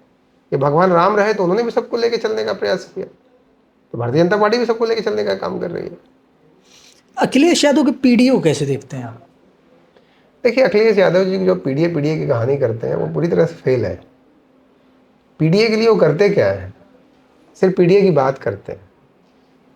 कितने दलित का हित किया उन्होंने, अवधेश प्रसाद को अगला सांसद बना दिया। अवधेश प्रसाद ही पीडीए थोड़ी ना होते हैं, अन्य नेता भी हैं हमारे पास भी एससी कास्ट के नेता हैं, हमारे पास भी ओबीसी नेता हैं, और आप अपने ही नेता को पीडीए कहोगे, दूसरे पार्टी के लोगों को। ओम प्रकाश जी पीडीए नहीं है, ओम प्रकाश जी, अनुप्रिया जी पीडीए नहीं है, डॉक्टर संजय निषाद पीडीए नहीं है। अब पीडीए की सिर्फ उनको वोट लेना है, पीडीए की एक कहानी बना रहे हैं, लेकिन ये पीडीए पूरी तरह फेल हो चुका है। अब कहीं कुछ होने वाला नहीं। वो आरक्षण संविधान के विषय को लेकर के पार्लियामेंट में उन लोगों ने गुमराह किया। अब 2027 में कुछ उनका होना नहीं है, स्पष्ट है। उनके प्रत्याशियों के तमाम जगहों पर जमानत जब्त होगी। केशव मौर्य पीडीए पे कहते हैं कि परिवार डेवलपमेंट अथॉरिटी है। सही कहते हैं, हम सबके नेता हैं केशव मौर्य जी, वो सही कह रहे हैं। हमारे ब्रजेश पाठक जी भी कहते हैं ये इनका अपना व्यक्तिगत है, परिवार ही इनका डेवलपमेंट पार्टी है, इनका जो परिवार है। आप बताइए कि ये 5 लोग यादव समाज के आज प्रदेश में एमपी हैं, समाजवादी वो परिवार के ही लोग हैं। यादव समाज का एक बाहर का व्यक्ति बता दीजिए जिसको उन्होंने टिकट दिया हो, वो किसी को टिकट नहीं देते। तो आपका परिवार ही आपका पीढ़ी है। अपने समाज, यादव समाज के आप बताइए कौन एमपी है, उसके अलावा किसको टिकट दिया उन्होंने? नहीं दिया। अन्य लोगों को भी दिए होते हैं, जो आपके साथ जुड़े होते हैं, उनको मालूम था कि इनको देके क्या करेंगे, दूसरे को देंगे तो वोट मिल जाएगा। ये इनकी सोच है, ये वोट पे राजनीति करते हैं। मूल वोट चूंकि माना जाता है कि सपा का मूल वोट जो है वो यादव समाज है, वैसे ही जैसा आप भी कह रहे थे कि भाजपा का मूल वोट जो है वो ठाकुर ब्राह्मण है। नहीं, सभी है। मोटा मोटी अगर इस बात को समझे तो मोटा मोटी नहीं, इसमें ओबीसी ने अगर समर्थन नहीं देता तो आज पूरे बहुमत की सरकार नहीं होती। तो क्या वोट नहीं देता। छत्रप ये ओबीसी छत्रप क्या अगर वर्तमान स्थिति को देखें तो क्या ये बाहर नहीं जा रहा है भाजपा के अम्ब्रेला से? नहीं, कोई बाहर नहीं जा रहा है, ना कोई बाहर जाने वाला है, हमें जो लगता है। देखिए, सवर्ण समाज हमेशा देश के लिए काम किया है। सवर्ण समाज, हमारा क्षत्रिय समाज हमेशा देश के लिए काम किया है। आज भारतीय जनता पार्टी देश के लिए काम कर रही है, तो इसलिए कहीं कोई कुछ कह सकता है, अलग विषय, सबका अलग अलग विचारधारा है, लेकिन उनका समाज में कोई प्रभाव नहीं है कि समाज को गुमराह कर देंगे। वो क्षत्रिय समाज या ब्राह्मण समाज, ये सब लोग गुमराह होने वाले लोग नहीं है। कुछ लोग व्यक्तिगत अपने फायदे के लिए इधर उधर बातें कर सकते हैं, लेकिन सवर्ण समाज गुमराह होने वाला विषय नहीं है। सारे लोग आज आदरणीय प्रधानमंत्री नरेंद्र मोदी जी के साथ हैं, भारतीय जनता पार्टी के साथ। अखिलेश यादव जो है पीडीए को पिछड़ा दलित और अल्पसंख्यक कहते हैं। साथ में ये भी कहते हैं कि पीढ़ी का फुल फॉर्म कि पीड़ित, दुखी और अपमानित। तो एक और सांसद जो अभी सरकार में रह रहकर पीड़ित अपने आप को मानते हैं, उनके बयान भी आते हैं, तो क्या ये उनके लिए माना जा सकता है कि देखिए 2027 की एक तैयारी में? अखिलेश जी की बातें हमेशा बदलती रहती हैं। अखिलेश जी पहले कहते थे पिछड़े, दलित और अल्पसंख्यक। आज आप कुछ और बता रहे हैं कि अखिलेश जी अब कुछ और कहते हैं, पीड़ित है, दुखिया कौन। तो इनकी बातें हमेशा बदलती रहती हैं, हमेशा ये बदलते हैं। कभी दो भाई एक साथ हो जाते हैं, फिर बिछड़ जाते हैं, फिर बात करते हैं एक हो जाएंगे। तो अब इनका कोई मतलब नहीं है। अभी वो तो खुद ही कह रहे हैं, मैं उनका कल ही सोशल मीडिया में देख रहा था कि अगर उत्तर प्रदेश में 2027 में बीजेपी आ गई तो देश में कभी चुनाव नहीं होगा। फिर गुमराह वाली बात है। मतलब उनको लग गया कि उनकी सरकार आनी नहीं है, तो जनता को गुमराह कर रहा है। तो ये हमेशा वो घूमी घूमी बातें करते हैं। वो कभी डेवलपमेंट पे बात नहीं करते, वो कभी देश पे बात नहीं करते, देश के विकास पे बात नहीं करते, क्षेत्र के विकास की बात नहीं करते। वो हमेशा समाज को बांटने की बात करते हैं, जब हमेशा राजनीति ही समाज को समीकरण की तोड़ने हो का तो? काम। देखिए समीकरण के अनुसार आप परमानेंट चुनाव नहीं जीत सकते। समीकरण के अनुसार आप 2024 में आप सीट जीत गए, माहौल को चेंज बदलो, लेकिन माहौल हमेशा खराब नहीं होता। विकास के नाम पर मनोज सिन्हा हार गए 2019 लोकसभा। हमने यही कहा ना, समीकरण समीकरण के आधार पर कभी आप चुनाव जीत सकते हैं, हार सकते हैं। अटल जी चुनाव हारे, इंदिरा गांधी जी चुनाव हारी, तो मनोज सिन्हा जी भी हार गए। समीकरण ऐसा हो गया। लेकिन जीते भी तो थे 14 में, 14 में चुनाव जीते भी थे। अब उसको क्या कहेंगे आप? अब कहेंगे समीकरण। तो ये चीजें होती रहती हैं, उसको आप एक तरफ नहीं जोड़ सकते कि ये हुआ तो ऐसा हुआ, ये हुआ तो। इसको आप, कोई बड़ा विषय होता है तभी चीजें परिवर्तन होती हैं। भाजपा का नारा है सबका साथ सबका विकास। इसमें यादव और मुसलमान नहीं दिखाई पड़ता। मेरे पास डाटे हैं। मेरे विधानसभा में एक नगर पंचायत है सैयद राजा, आपको सूची दे दूंगा। आवास आते हैं तो किसको मिलते हैं, राशन मिलता है तो किसको मिलता है। नेतृत्व करने का अवसर नहीं मिल रहा है। अब देखिए क्या है, नेतृत्व आपको कैसे मिलेगा? आप किसकी बात कर रहे हैं? आपकी मुसलमान की भागीदारी भी तो होनी चाहिए। मुसलमान को टिकट नहीं देते। फिर आप कह रहे हैं आपका भागीदारी भी तो हमारे साथ होनी चाहिए, आपका वोट भी तो हमें मिलना चाहिए। तो कमी तो दोनों तरफ से होगी। नहीं, फिर आप दूसरी बात करें। हम आज हमारे पार्टी के नेता अटल बिहारी वाजपेयी जी ने अब्दुल कलाम साहब को राष्ट्रपति बनाया, भारतीय जनता पार्टी ने बनाया। अब इसको क्या कहेंगे आप? अब्दुल कलाम साहब मुसलमान थे लेकिन देशभक्त थे, उन्होंने देश के लिए काम किया। तो जो भी व्यक्ति देश और समाज में अपनी सहभागिता देगा, चाहे वो मुस्लिम हो चाहे वो यादव हो। देख लीजिए मध्य प्रदेश में चले जाइए, डॉक्टर मोहन यादव जी हमारे मुख्यमंत्री हैं। क्यों है? क्योंकि वहां पे यादव समाज वोट भाजपा को देता है, अच्छे नेता हैं। पार्टी को लगा कि नहीं, हमें सबकी सहभागिता जहां मिल रही है हमें उनको सहभागिता देनी चाहिए। पार्टी ने उनको सहभागिता दिया। हम लोग गए थे चुनाव में, वहां पे यादव समाज वहां भाजपा को वोट देता है। तो वहां पे पार्टी ने उनको मुख्यमंत्री बनाया। जहां भागीदारी होगी उसको आप नकार कैसे सकते हैं? और जहां पे भागीदारी नहीं होगा फिर हम आप ही को लड़ाएं, लोग वोट देंगे नहीं। हम किसी को लड़ाएं उसको वोट मिलेगा नहीं, तो फिर उसको लड़ाने से फायदा क्या है? 2024 के चुनाव में एक अफवाह कहें, चर्चा कहें, बहुत तेजी से था। गाजीपुर लोकसभा सीट से सुशील सिंह का नाम। इसमें कुछ सच्चाई थी या कोरा अफवाह था? कुछ भी होता है, मैं तो नहीं जानता उस विषय। आपने प्रयास किया था गाजीपुर लोकसभा के लिए? नहीं, हमने कोई प्रयास नहीं किया था, मुझे बहुत उसकी जानकारी भी नहीं है। और कुछ लोग चर्चा कर रहे थे, सोशल मीडिया में भी कुछ चीज़ें आ गई। क्या है, समर्थक होते हैं, समर्थक तरह तरह की चर्चा करते हैं। कुछ मीडिया भी उस पर, समर्थकों की चर्चा में भी मीडिया हाईलाइट कर देती है। कुछ नेता भी इधर उधर की बातें कर लेते हैं। लेकिन मुझे लड़ने का कोई ऐसा, ना तो हमारा कोई तैयारी था, ना मुझे कोई जानकारी थी। 4 बार के विधायक, हैवी वेटेज विधायक कहिए, सांसद चंदौली क्या संभव है? अभी देखिए, पार्टी की कृपा जब होगी, जनता की जब कृपा होगी, दोनों की जब कृपा होगी तभी होगा। मन में भाव? हाँ, इच्छाएं तो जरूर होती हैं। मन में भाव तो होता है कि भविष्य में पार्टी ने कृपा किया, पार्टी ने आशीर्वाद दिया, जनता की, उसके बाद पार्टी की, जनता की भी कृपा होनी चाहिए। जनता का जब प्यार आशीर्वाद मिलेगा तो मौका मिलेगा, जब नहीं लिखा होगा तो चीजें नहीं कह सकते। पावर स्टार पवन सिंह की फोटो सोशल मीडिया में बहुत चलती है, आपके साथ कैसे संबंध है? पवन हमारे छोटे भाई हैं, अच्छे हैं, अच्छे कलाकार हैं, सुपरस्टार है कह सकते हैं भोजपुरी के वो, भविष्य के नेता भी हैं उनको कह सकते हैं। वही मैंने कहा ना, भविष्य के नेता भी हैं। तो पूर्वांचल में छोटे भाई की पत्नी को भैया शायद कहा जाता है, भैया की भी कुछ चिंता है बड़े भाई को? देखिए, उनके बारे में मैंने कुछ चीज़ें सुनी है, मेरा उनसे कभी ना बातचीत था, न मेरा कोई संपर्क था, और रही उनका उनका विषय, उनका पारिवारिक विषय है। अब किसी के परिवार के विषय में हम जाके टीका टिप्पणी करें, बहुत उचित भी नहीं है। नहीं, ये प्रश्न इसलिए आया क्योंकि दोनों लोग, जब इन दोनों लोगों की चर्चा होती है तो दोनों लोग आपका नाम, धनंजय सिंह का नाम बड़ी प्रमुखता से लेते हैं, ज्योति भी लेती हैं और पवन सिंह भी लेते हैं।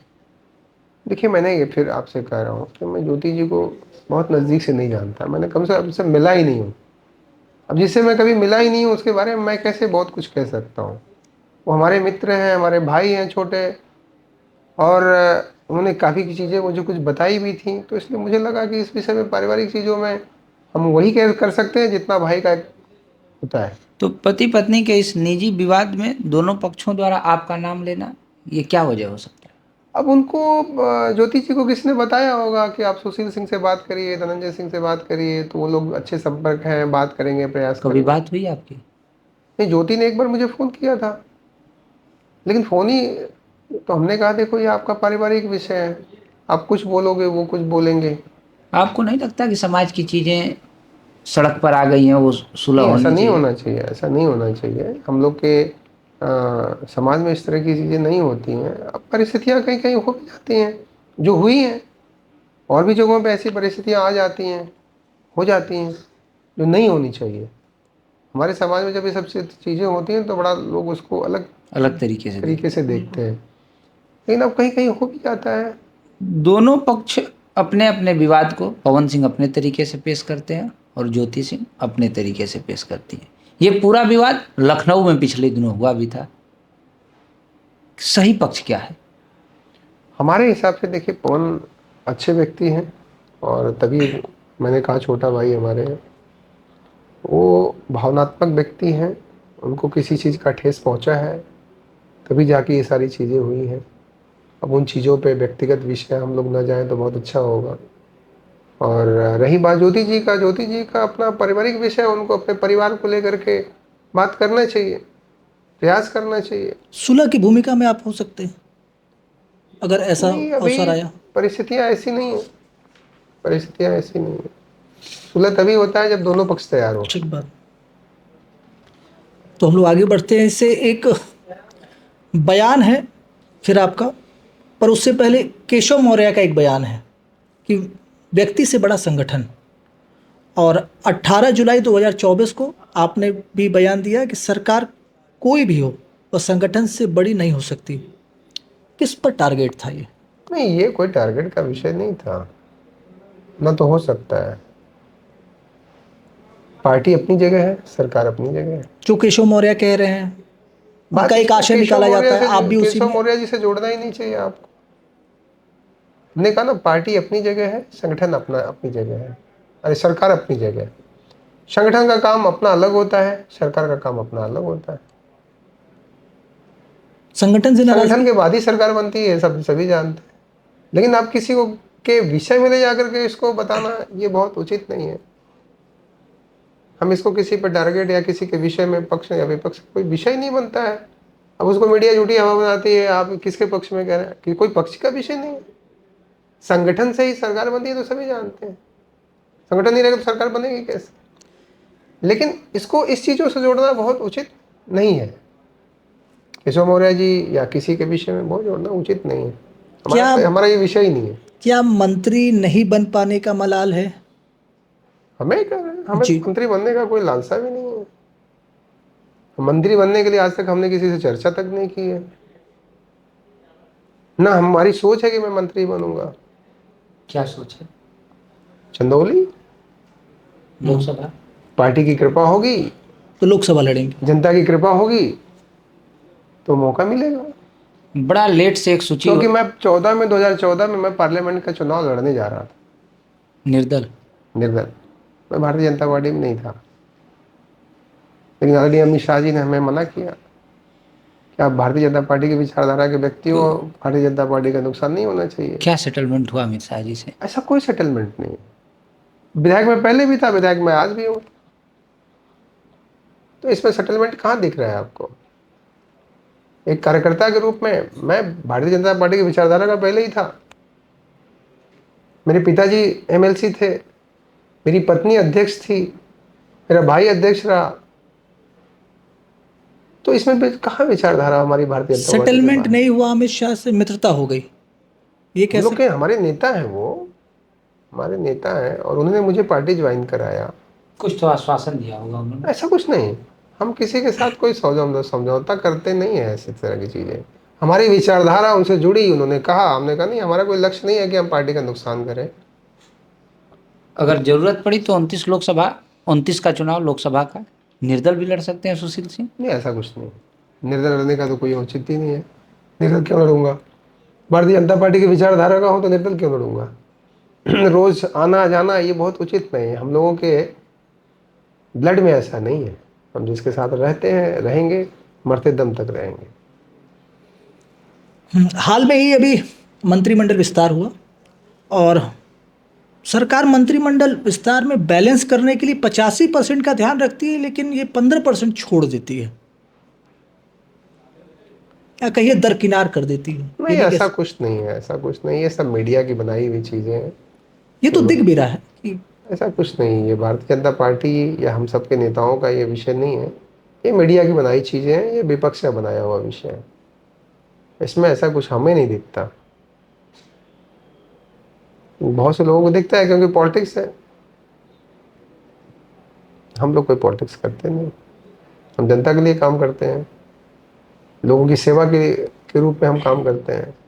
मैं सुबह 6 बजे से निकला था, 4 घंटे घूमा धूप में, लोगों से मिला, लोगों के और फिर हमने कोई जाति में नहीं, हर जाति में, वहाँ छतरियों में कोई गांव नहीं था जहाँ मैं गया। कोई राजभर था, कोई बिंद था, कोई अन्य जातियाँ थी, ब्राह्मण थी। मैं ब्राह्मण के घर पे आज रुका था, प्रवास चल रहा है हमारा। इसके पहले हमारे मौर्य हमारे थे मंडल अध्यक्ष, उनके घर रुका, मतलब उनके समाज के बीच रुका था। रात में रुकना हो रहा है, रात में मैं रुकता हूँ, भोजन वहीं होता है। भोजन भी वहीं होता है, सोना भी वहीं होता है, सुबह से फिर वहीं से पदयात्रा भी होती है। हमें सभी समाज को लेके हम चलते हैं, हम एक समाज की वजह से नहीं है, हम सब समाज की वजह से हैं। एक समाज से कोई नेता नहीं हो सकता है, अपना वोट इकट्ठा कर सकता है, जब तक उसको सभी समाज का आशीर्वाद सहयोग नहीं मिलेगा तब तक वो नेता नहीं बन सकता। एक बात और कही जाती है कि योगी आदित्यनाथ के मुख्यमंत्री बनने के बाद से भाजपा संगठन के अंदर थोड़ी कलह बढ़ गई है। नहीं, कोई कला नहीं है, हमें नहीं लगता कोई कला है। उत्तर प्रदेश में भाजपा संगठन में कोई कला नहीं है, कोई विवाद भी नहीं है। हमें लगता है कि हमारे सीएम साहब संगठन के विषय में बोलते ही नहीं हो, संगठन का अलग काम है। हमारे संगठन मंत्री जी हैं, अपना काम करते हैं। सूची क्यों रुकी हुई है फिर? किस चीज की सूची में? प्रदेश टीम की क्षेत्रीय अध्यक्षों ये की। संगठन का विषय है, ये हमारे ऑलरेडी योगी जी ये सब चीजों में नहीं बोलते। संगठन का काम अलग। गोरख जो क्षेत्र है उसके अध्यक्ष का वहाँ पेज फंसा हुआ है। कहीं ऐसा विषय नहीं है, ये सब मीडिया की बनाई हुई चीजें हैं। सर आप हमारे ऑलरेडी योगी जी कहीं सब चीजों में इंटरफेयर नहीं करते। मैंने अपने बड़े नेता राजनाथ सिंह जी को भी देखा है। सारे आरोप आप एक तरफ से मीडिया पर डालते जा रहे हैं, कहने से बच रहे हैं। ये मीडिया की ये पार्टी की मजबूरी है, बंधन है। नहीं, कोई मजबूरी नहीं है, हमारी कौन सी मजबूरी है। मैंने कहा मैं किसी से नहीं डरता, मैं डरता हूँ सिर्फ भगवान से डरता हूँ। ठीक है, डरना आप समझ सकते हैं, डर से क्यों डरता हूँ। पिछले दिनों एक अजय राय का बयान खूब वायरल हुआ, प्रधानमंत्री जी पर टिप्पणी थी, आपने भी सुना होगा। हाँ, हमने सुना था। कैसे देखते हैं उसे आप? देखिए, अजय राय भाजपा के ही बनाए हुए नेता थे। भाजपा ने उनको जमीन से उठा के नेता बनाया था, लेकिन वो अपना जमीन भूल गए। उन्होंने भारतीय जनता पार्टी के नेताओं का अपमानित करने का प्रयास किया। पंडित मुरली मनोहर जोशी जी को अपमानित करने का प्रयास किया, जो हमारे पार्टी के नेता, बड़े नेता। और वो उनकी मैं क्या बात करूं, जो अपने भाई के मर्डर करने वाले व्यक्ति के साथ मिल गए। उनके भाई अवधेश राजी बहादुर व्यक्ति थे। परिवार के साथ विश्वासघात कर दिया उन्होंने। कह सकते हैं इसको। अगर भाई का जो मर्डर कर देगा, हम अगर कुछ नहीं कर सकते तो हम समझौता नहीं कर सकते। मर जाएंगे लेकिन समझौता नहीं करेंगे। कुछ और लोगों उन्होंने ने समझौता किया वोट के लिए, पॉलिटिक्स के लिए। जिसने आपको खड़ा किया उसके खिलाफ आप हो गए। जो भाई आप जिसकी वजह से आपका नाम हुआ, आप उस भाई का मर्डर हुआ, आप उसकी गवाही तक नहीं दिए, उसके अपने विरोधी के साथ मिल गए। तो हम ऐसे व्यक्ति की क्या बात करेंगे। कुछ लोगों ने यह तर्क दिया कि बनारस की ये सामान्य भाषा है। आप बनारस से जुड़े हैं, चंदौली बनारस में बहुत अंतर नहीं है।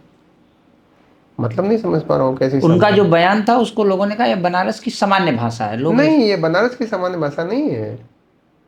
ये उनका संस्कार है, जो पार्टी में रह के लोगों के साथ रह करके ये सब सीख रहे हैं। वो धीरे धीरे भाजपा के साथ थे तो नहीं सीख रहे थे, लेकिन जो अब इनका लोगों की मित्रता है, इनकी दोस्ती, इनकी पार्टी का असर इनके ऊपर ज़्यादा है। पहले समाजवादी पार्टी में भी वो रहे, फिर राहुल गांधी जी के भी साथ चले गए तो वो लगे।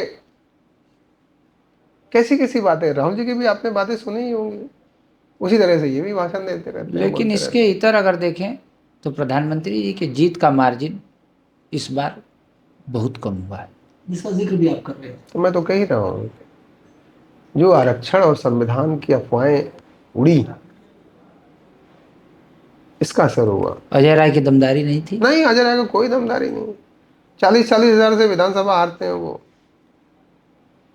40-40 के पहले 2022 में 40,000 वोट से डॉक्टर अवधेश सिंह जी से हारे थे वो। उसके पहले पिछली बार 17 में 50,000 वोट से हारे थे।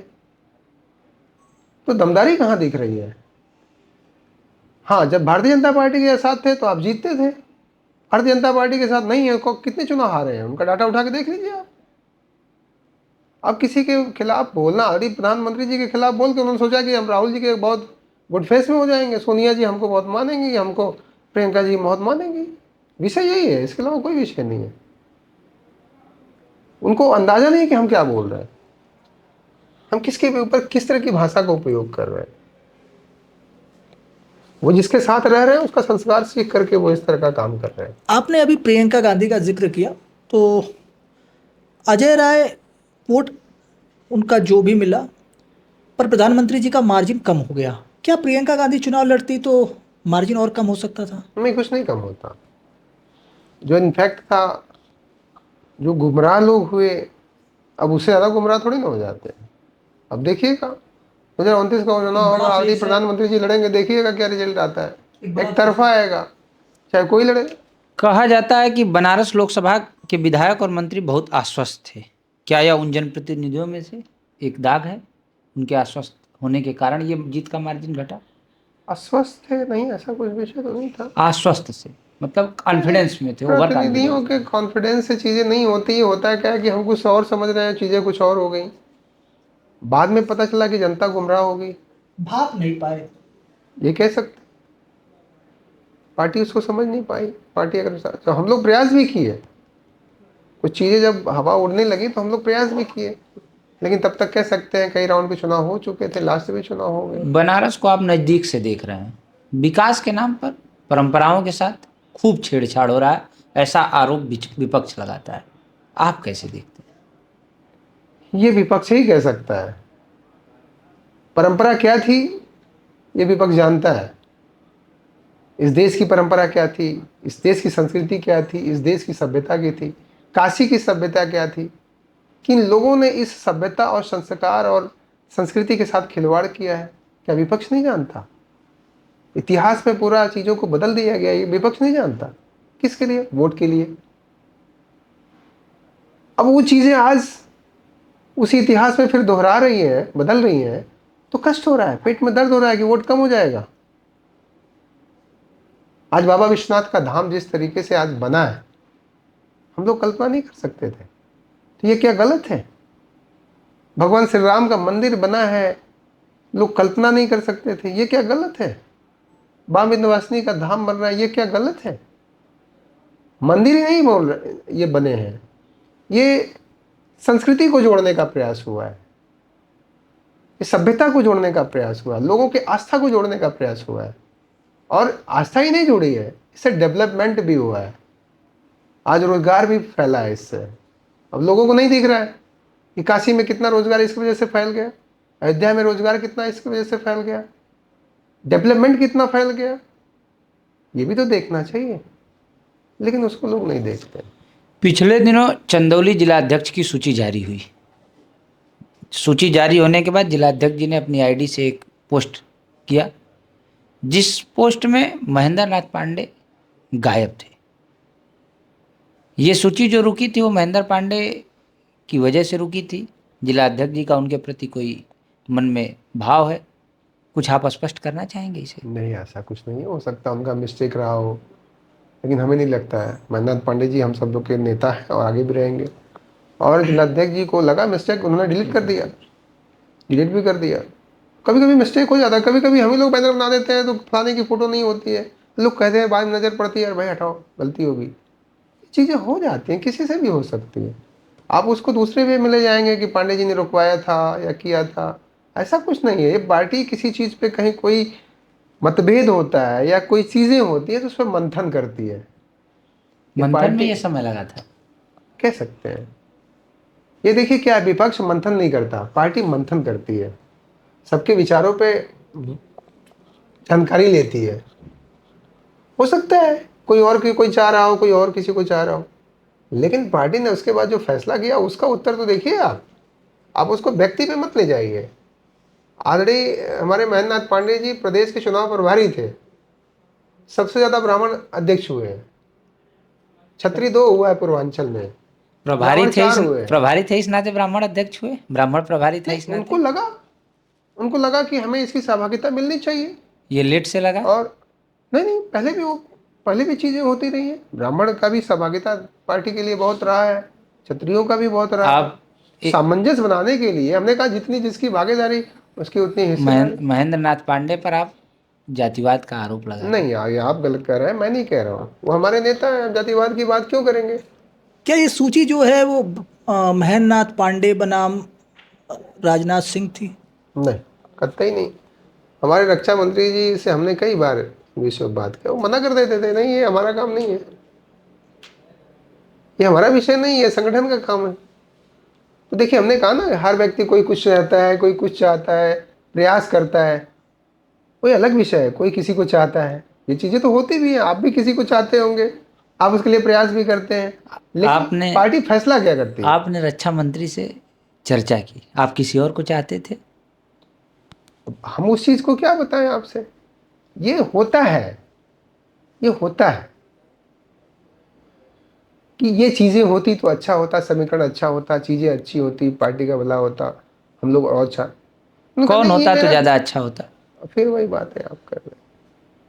हमने कहा समीकरण के आधार पर जो चीज़ें होती हैं वो अच्छा होता है, लेकिन प्रदेश में जिनको निर्णय लेना है उनको भी अपना समीकरण देखना है। हर जनपद के 75 जिले या जितने जिले हैं उनको भी देखना है, उनको सामंजस्य बना के निर्णय लेना है। कोई किसी के साथ हो सकता है, भाव किसी के प्रति हो सकता है, लेकिन ये किसी के रिएक्शन से नहीं होता, विचार होते हैं। लेकिन हम तो भारतीय जनता पार्टी के कार्यकर्ता हैं, पार्टी जिसको जिलाध्यक्ष बनाएगी हम उसी के साथ हैं, विरोध करने वाले व्यक्ति तो है नहीं। भाव होता है, हमने कहा ना, मैं भी हमारी भी इच्छा है कि मैं एमपी चंदौली का भविष्य में बनूं, इच्छा है। अब ये थोड़ी ना किसी और को मिलेगा तो हम नहीं रहेंगे। हमने कहा 14 में नहीं मिला, महेंद्र नाथ पांडे जी के साथ रहा, 19 में नहीं मिला, महेंद्र नाथ पांडे जी के साथ रहा, 24 नहीं मिला, महेंद्र पांडे जी के साथ। मैं दूसरे दल में तो क्या नहीं, क्योंकि मैं भारतीय जनता पार्टी की विचारधारा का व्यक्ति हूँ। आपने सेवा और नेतृत्व का रास्ता चुना, उस समय आपके मन में क्या उद्देश्य था और आज वो उद्देश्य पूरा हुआ या अभी बाकी है? नहीं, देखिए क्या है, समाज की सेवा करना, डेवलपमेंट करना, लोगों का भला करना, विकास करना, यही उद्देश्य है अपना। और भारतीय जनता पार्टी उस पर जो काम करती है वो देश पे काम करती है, समाज के लिए काम करती है, डेवलपमेंट पे काम करती है। इसीलिए हम लोग भारतीय जनता पार्टी की विचारधारा से जुड़े हैं, भारतीय जनता पार्टी के साथ है। आज भारतीय जनता पार्टी ने काम भी बहुत किया है, रिजल्ट भी लोगों को दिया है, और हम लोगों ने भी उस पर प्रयास करके सहयोग लिया है और जनता को दिया है। वो आज दिखाई दे रहा है, चाहे चंदौली में आप कहीं चले जाइए, आपको डेवलपमेंट कहीं ना कहीं दिखाई देगा, हर इलाके में दिखाई देगा। बिजली में बदलाव है, सड़कों में बदलाव है, कानून व्यवस्था में बदलाव है, गाँव में भी बदलाव आपको दिखेगा, सड़कें, नाली, खड़ंजे ये भी आपको दिखेंगे। ये कैसे संभव है? इस सरकार की वजह से संभव है, आरडी मोदी जी की वजह से संभव है, आरडी योगी जी की वजह से संभव है कि जितनी भी योजनाएं आज गांव में मिल रही हैं लोगों को, चाहे महिलाएं हो, चाहे गरीब हो, चाहे व्यापारी हो, चाहे नौजवान हो, सभी आज दिख रहा है। चाहे महिलाएं भी हो, उनके अंदर भी आपको विकास की कड़ी दिखाई दे रही है, जन जन तक विकास की कड़ी दिखाई दे रही है। पहले ये सब चीजें नहीं थी, पहले ये सारी चीजें नहीं थी। हम लोग बहुत दिनों से पॉलिटिक्स में हैं, ये भारतीय जनता पार्टी की वजह से, डबल इंजन की सरकार की वजह से ही है। आदरणीय मोदी जी का जो संकल्प है सबका साथ सबका विकास, उस वजह से ये संभव हुआ है। आदरणीय योगी जी का जो प्रदेश में काम करने का तरीका है, इस वजह से आज डेवलपमेंट जमीन पे दिखाई दे रहा है। हम अपने दूसरे राउंड की ओर और अंतिम राउंड की ओर बढ़ते हैं। ये रैपिड फायर राउंड है, इसमें आपको 1 से 2 शब्दों के अंदर जवाब देना होगा। राजनीति में सबसे बड़ा टर्निंग पॉइंट क्या रहा आपके? राजनीति में सबसे बड़ा टर्निंग पॉइंट कह सकते हैं कि जब मैं बीएसपी से था, टिकट नहीं मिला तो मैं निर्दल लड़ा, टर्निंग पॉइंट था। कभी हमने सोचा नहीं था कि निर्दल चुनाव लड़ेंगे, लेकिन अच्छा तब लगा जब मैं चुनाव मैदान में आया, लोगों का समर्थन मिलना शुरू हुआ, तो मुझे लगा कि जो आप काम करेंगे वो आपको रिजल्ट मिलेगा। वो पल हमेशा याद आता है कि निर्दल चुनाव जीतना, और लहर में, समाजवादी पार्टी की लहर में, बसपा की सरकार थी, लोगों का रिएक्शन था और लोगों ने देखा कि समाजवादी पार्टी को समर्थन देना चाहिए। लेकिन उस दौरान हमने, सकरडीहा की जनता ने मुझे आशीर्वाद दिया। तो जो लोग, हमारे जो लोग थे, वो भी सोचते थे कि अरे भाई चुनाव कैसे लड़ेंगे आप। हमने कहा कितना वोट पाएंगे, जितना वोट पाएंगे देखेंगे, हमारे वोट में वोट होंगे। आप नेता हैं, आप थोड़ा इसको लंबा खींच गए, पर इसको हम लोग थोड़ा और छोटा करते हैं। उपलब्धि आप क्या मानते हैं? Medical college. अगर आप प्रदेश के मुखिया बन जाए, यानी मुख्यमंत्री बन जाए, तो पहला काम क्या करेंगे? चंदौली का डेवलपमेंट, काशी का डेवलपमेंट।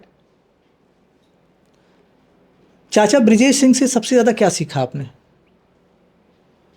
चाचा जी से संस्कार सीखा,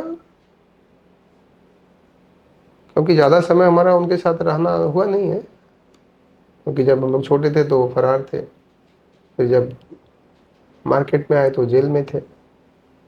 अब उनकी अपनी पॉलिटिक्स है, हमारी अपनी पॉलिटिक्स है, वो अपनी राजनीति कर रहे हैं, हम अपनी राजनीति कर रहे हैं। बचपन का सबसे पसंदीदा खेल? हम हमेशा क्रिकेट खेलते थे, जब छोटे थे क्रिकेट खेलते थे। अभी भी कभी कभी हम लोग कहीं कहीं होता है तो खेल लेते हैं। उद्घाटन के बहाने? हाँ, उद्घाटन के बहाने। ऐसे भी हम लोग मैच भी कहीं कहीं खेलते हैं, अधिकारियों से, नेताओं के बीच में होता है तो हम लोग कभी कभी खेल लेते हैं। जब कभी खाली समय मिलता है तो क्या करना पसंद करते हैं? आजकल मैं किताबें पढ़ता हूँ। किस तरह? हमारी जो संस्कृति की किताबें हैं, धर्म की किताबें हैं, उसको मैं ज़्यादा पढ़ना पसंद करता हूँ। अच्छे कवियों की किताबें ज़्यादा पढ़ना पसंद करता हूँ। आपके शौक क्या है? एक्सरसाइज करना, अपने को फिट रखना, यही हमारा शौक है। देखकर भी लगता है कि आप तो यही हमारा अन्य नेताओं शौक है। के तुलना में, करना नहीं चाहिए लेकिन वैसे अपने को फिट रखना, यही मेरा शौक है। अगर आप राजनीति में ना होते तो क्या करते? क्या कर रहे होते दूसरा? कुछ ना कुछ काम तो करते ही, बिजनेस करते, व्यापार करते। ठेकेदारी? बिजनेस, व्यापार। ठेकेदारी तो दूसरा विषय है।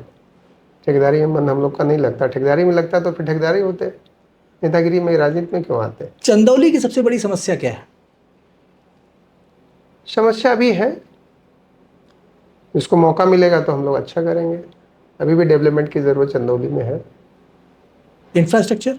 इंफ्रास्ट्रक्चर की ज़रूरत है। किसान हमारे क्षेत्र में हैं, उनको समय से पानी मिले, समय से बिजली मिले, समय से उनको खाद मिले, यूरिया मिले, समय से उनके फसल निकल जाए, उनको सही रेट मिले, उनको सुविधा मिले। इस पे ही हमारा फोकस रहता है, आगे भी हमारा यही फोकस रहेगा, क्योंकि हमारे क्षेत्र में अधिकांश 90% किसान ही है। तो उनका कैसे भला हो, उनका डेवलपमेंट कैसे हो, इसके लिए हम लोग काम करते हैं। शिक्षा या स्वास्थ्य में कौन सा क्षेत्र पहले सुधारना चाहेंगे आप? देखिए, स्वास्थ्य भी अपनी जगह जरूरी है, शिक्षा भी अपनी जगह जरूरी है। स्वास्थ्य ठीक रहेगा तभी शिक्षा भी हम ध्यान दे पाएंगे। तो शिक्षा भी बहुत इंपॉर्टेंट है, बिना शिक्षा के तो हमारी ताकत नहीं बढ़ सकती। दोनों बुनियादी जरूरत है, लेकिन पहले दोनों दोनों दोनों दोनों तो आप स्वास्थ्य एक दूसरे के जुड़े हुए वो चीज़ें हैं। दोनों पे हमें काम करना पड़ेगा, और हम लोग काम कर रहे हैं। ठीक। राम मंदिर के बाद अब अगला बड़ा लक्ष्य? अब हमें लगता है कि सरकार भी काम कर रही है मथुरा में, भगवान कृष्ण जी का स्थल डेवलपमेंट करने की बात है। वो हमारी संस्कृति है, हमारी संस्कृति पे अगर हम काम कर रहे हैं तो वो हमारा डेवलपमेंट भी है। अगर हम वहाँ पे धाम बना रहे हैं, बड़े रूप में बना रहे हैं, तो लोगों को रोजगार भी मिलेगा, डेवलपमेंट भी होगा, चीज़ें भी बढ़ती हैं। अब लोगों को भले न समझ में आता, आज बाबा विश्वनाथ का धाम बन गया, जो डेवलपमेंट हो गया, पर्यटन में कितने ज़्यादा पर्यटन आज बनारस में आते हैं। आप कभी डाटा उठा के देखिए, तो रोजगार तो बढ़ रहा है। अब इसको लोग सोचते हैं कि बेरोजगार सारे लोग हो रहे हैं। अरे हमने रोजगार सबको दिया, आप कह रहे हैं बेरोजगार हो रहे हैं। हमने डेवलपमेंट किया तो आप कह रहे हैं कि डेवलपमेंट नहीं ठीक से हुआ। अब पता नहीं आपका मानक क्या है, आप किस तरीके से काम करते थे, किस तरीके से करेंगे। चाय या कॉफी क्या पसंद है? मैं कॉफ़ी पीता हूँ, एक ब्लैक कॉफ़ी एक ही पीता हूँ, लेकिन शुगर है? शुगर नहीं भी, फिट है इसलिए शुगर नहीं है। ऊपर वाले की कृपा है। अच्छा, आपके थोड़ा फेवरेट नेता कौन? आदरणीय अमित शाह जी। और पूर्व में कहे कि जो आप नहीं है, जिनको आप बताना चाहें? नहीं, ऐसा कुछ ठीक। नहीं। आखिरी फिल्म आपने कौन सी देखी है? फिल्म में आखिरी फिल्म में क्या थी, धुरंधर 2 देखा था हमने, धुरंधर 2 देखा था। ये पार्टी के कहने पर या नहीं नहीं नहीं, पिक्चर थोड़ा देखने की आदत हम लोगों की है। गाना सुनते हैं? बहुत गाने का शौक है, शौक नहीं? भजन सुनता हूँ, भजन। भजन सुनता हूँ। सैयद राजा को विकसित करने में सबसे बड़ा रोड़ा क्या है? देखिए, पहले यहाँ के जो किसान हैं, अभी हमारे यहाँ पे एक बहुत बड़ी सड़क आने वाली है पूर्वांचल बिंद के रूप में, बिंद एक्सप्रेस वे में, जो पूर्वांचल और गंगा को टच करेगी। तो हमारे जो किसान हैं, उनका पूर्ण रूप से खेती ही उनका मुख्य धंधा है, उनका रोजगार है, और उनका उसके साथ उनका आत्मलीय लगाव है, कह सकते हैं, जीवन व्यापन आत्मीयता करते हैं। का लगाव है। अब उनका है कि हम जमीन नहीं देंगे, प्रदेश में कहीं विरोध नहीं, लेकिन मेरे क्षेत्र में है। तो अभी खैर उस पर कुछ हो भी नहीं रहा है, लेकिन लोगों का अपने ज़मीन से बहुत लगाव है, वो अपनी ज़मीन देना पसंद नहीं करते। हम सब स्टेशन के लिए खोज रहे हैं, ज़मीन नहीं मिल रही है, सरकार ने स्वीकृति दे दी है, जबकि किसान की ही समस्या है। तो हम सरकारी ज़मीन को इधर उधर करके उसकी व्यवस्था कर रहे हैं। तो यहाँ के लोगों का लगाव है। तो पहले जब तक उस चीज़ों को हम मजबूत नहीं करेंगे, जब मजबूत कर लेंगे तो लोगों का सपोर्ट मिलना चालू हो जाएगा, तो डेवलपमेंट की चीज़ें और आगे बढ़ जाएंगी।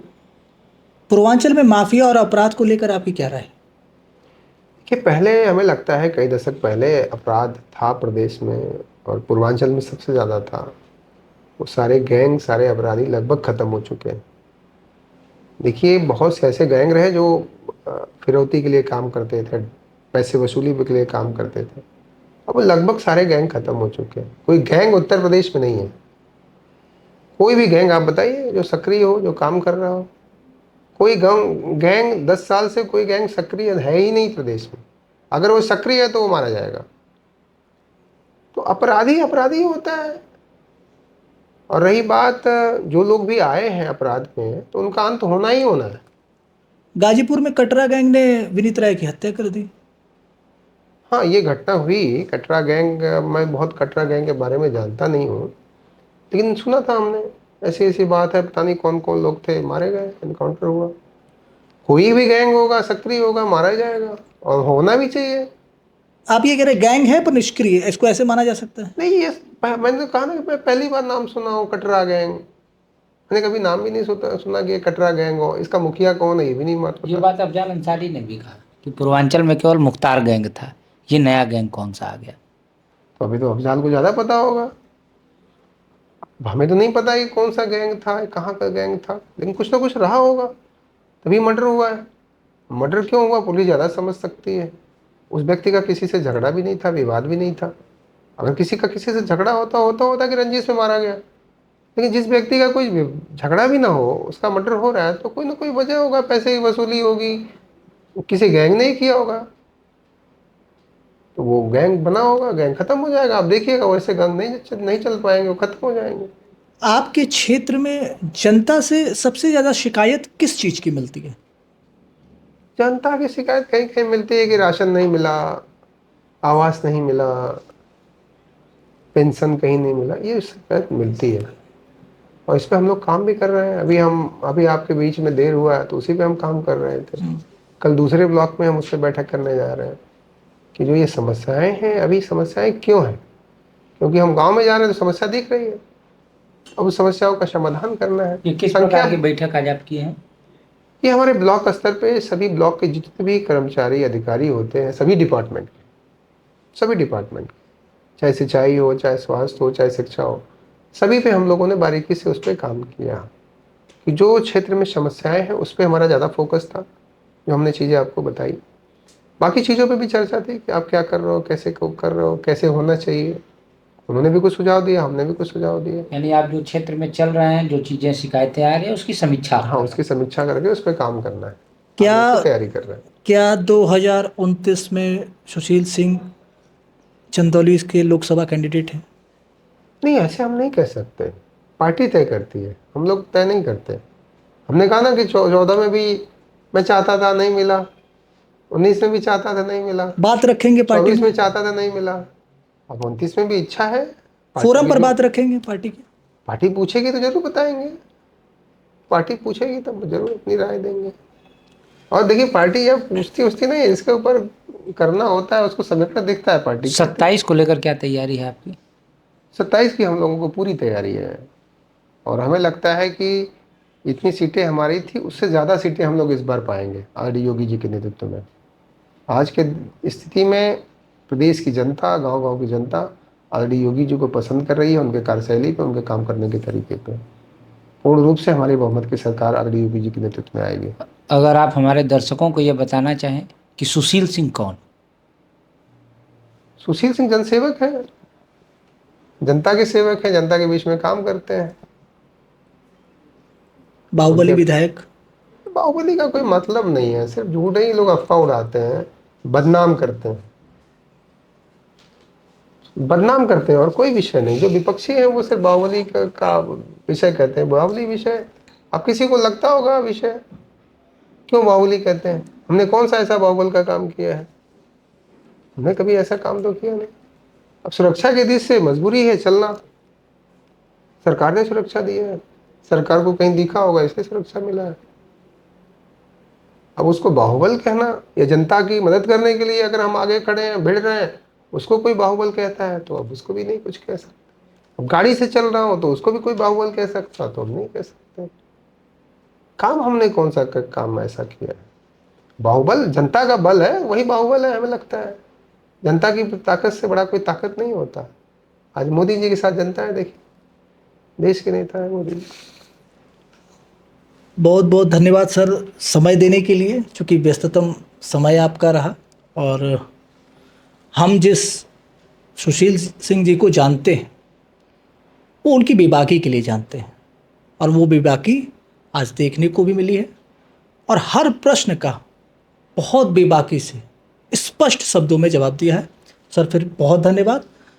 अगले मेहमान के साथ फिर मिलेंगे, तब तक के लिए नमस्कार।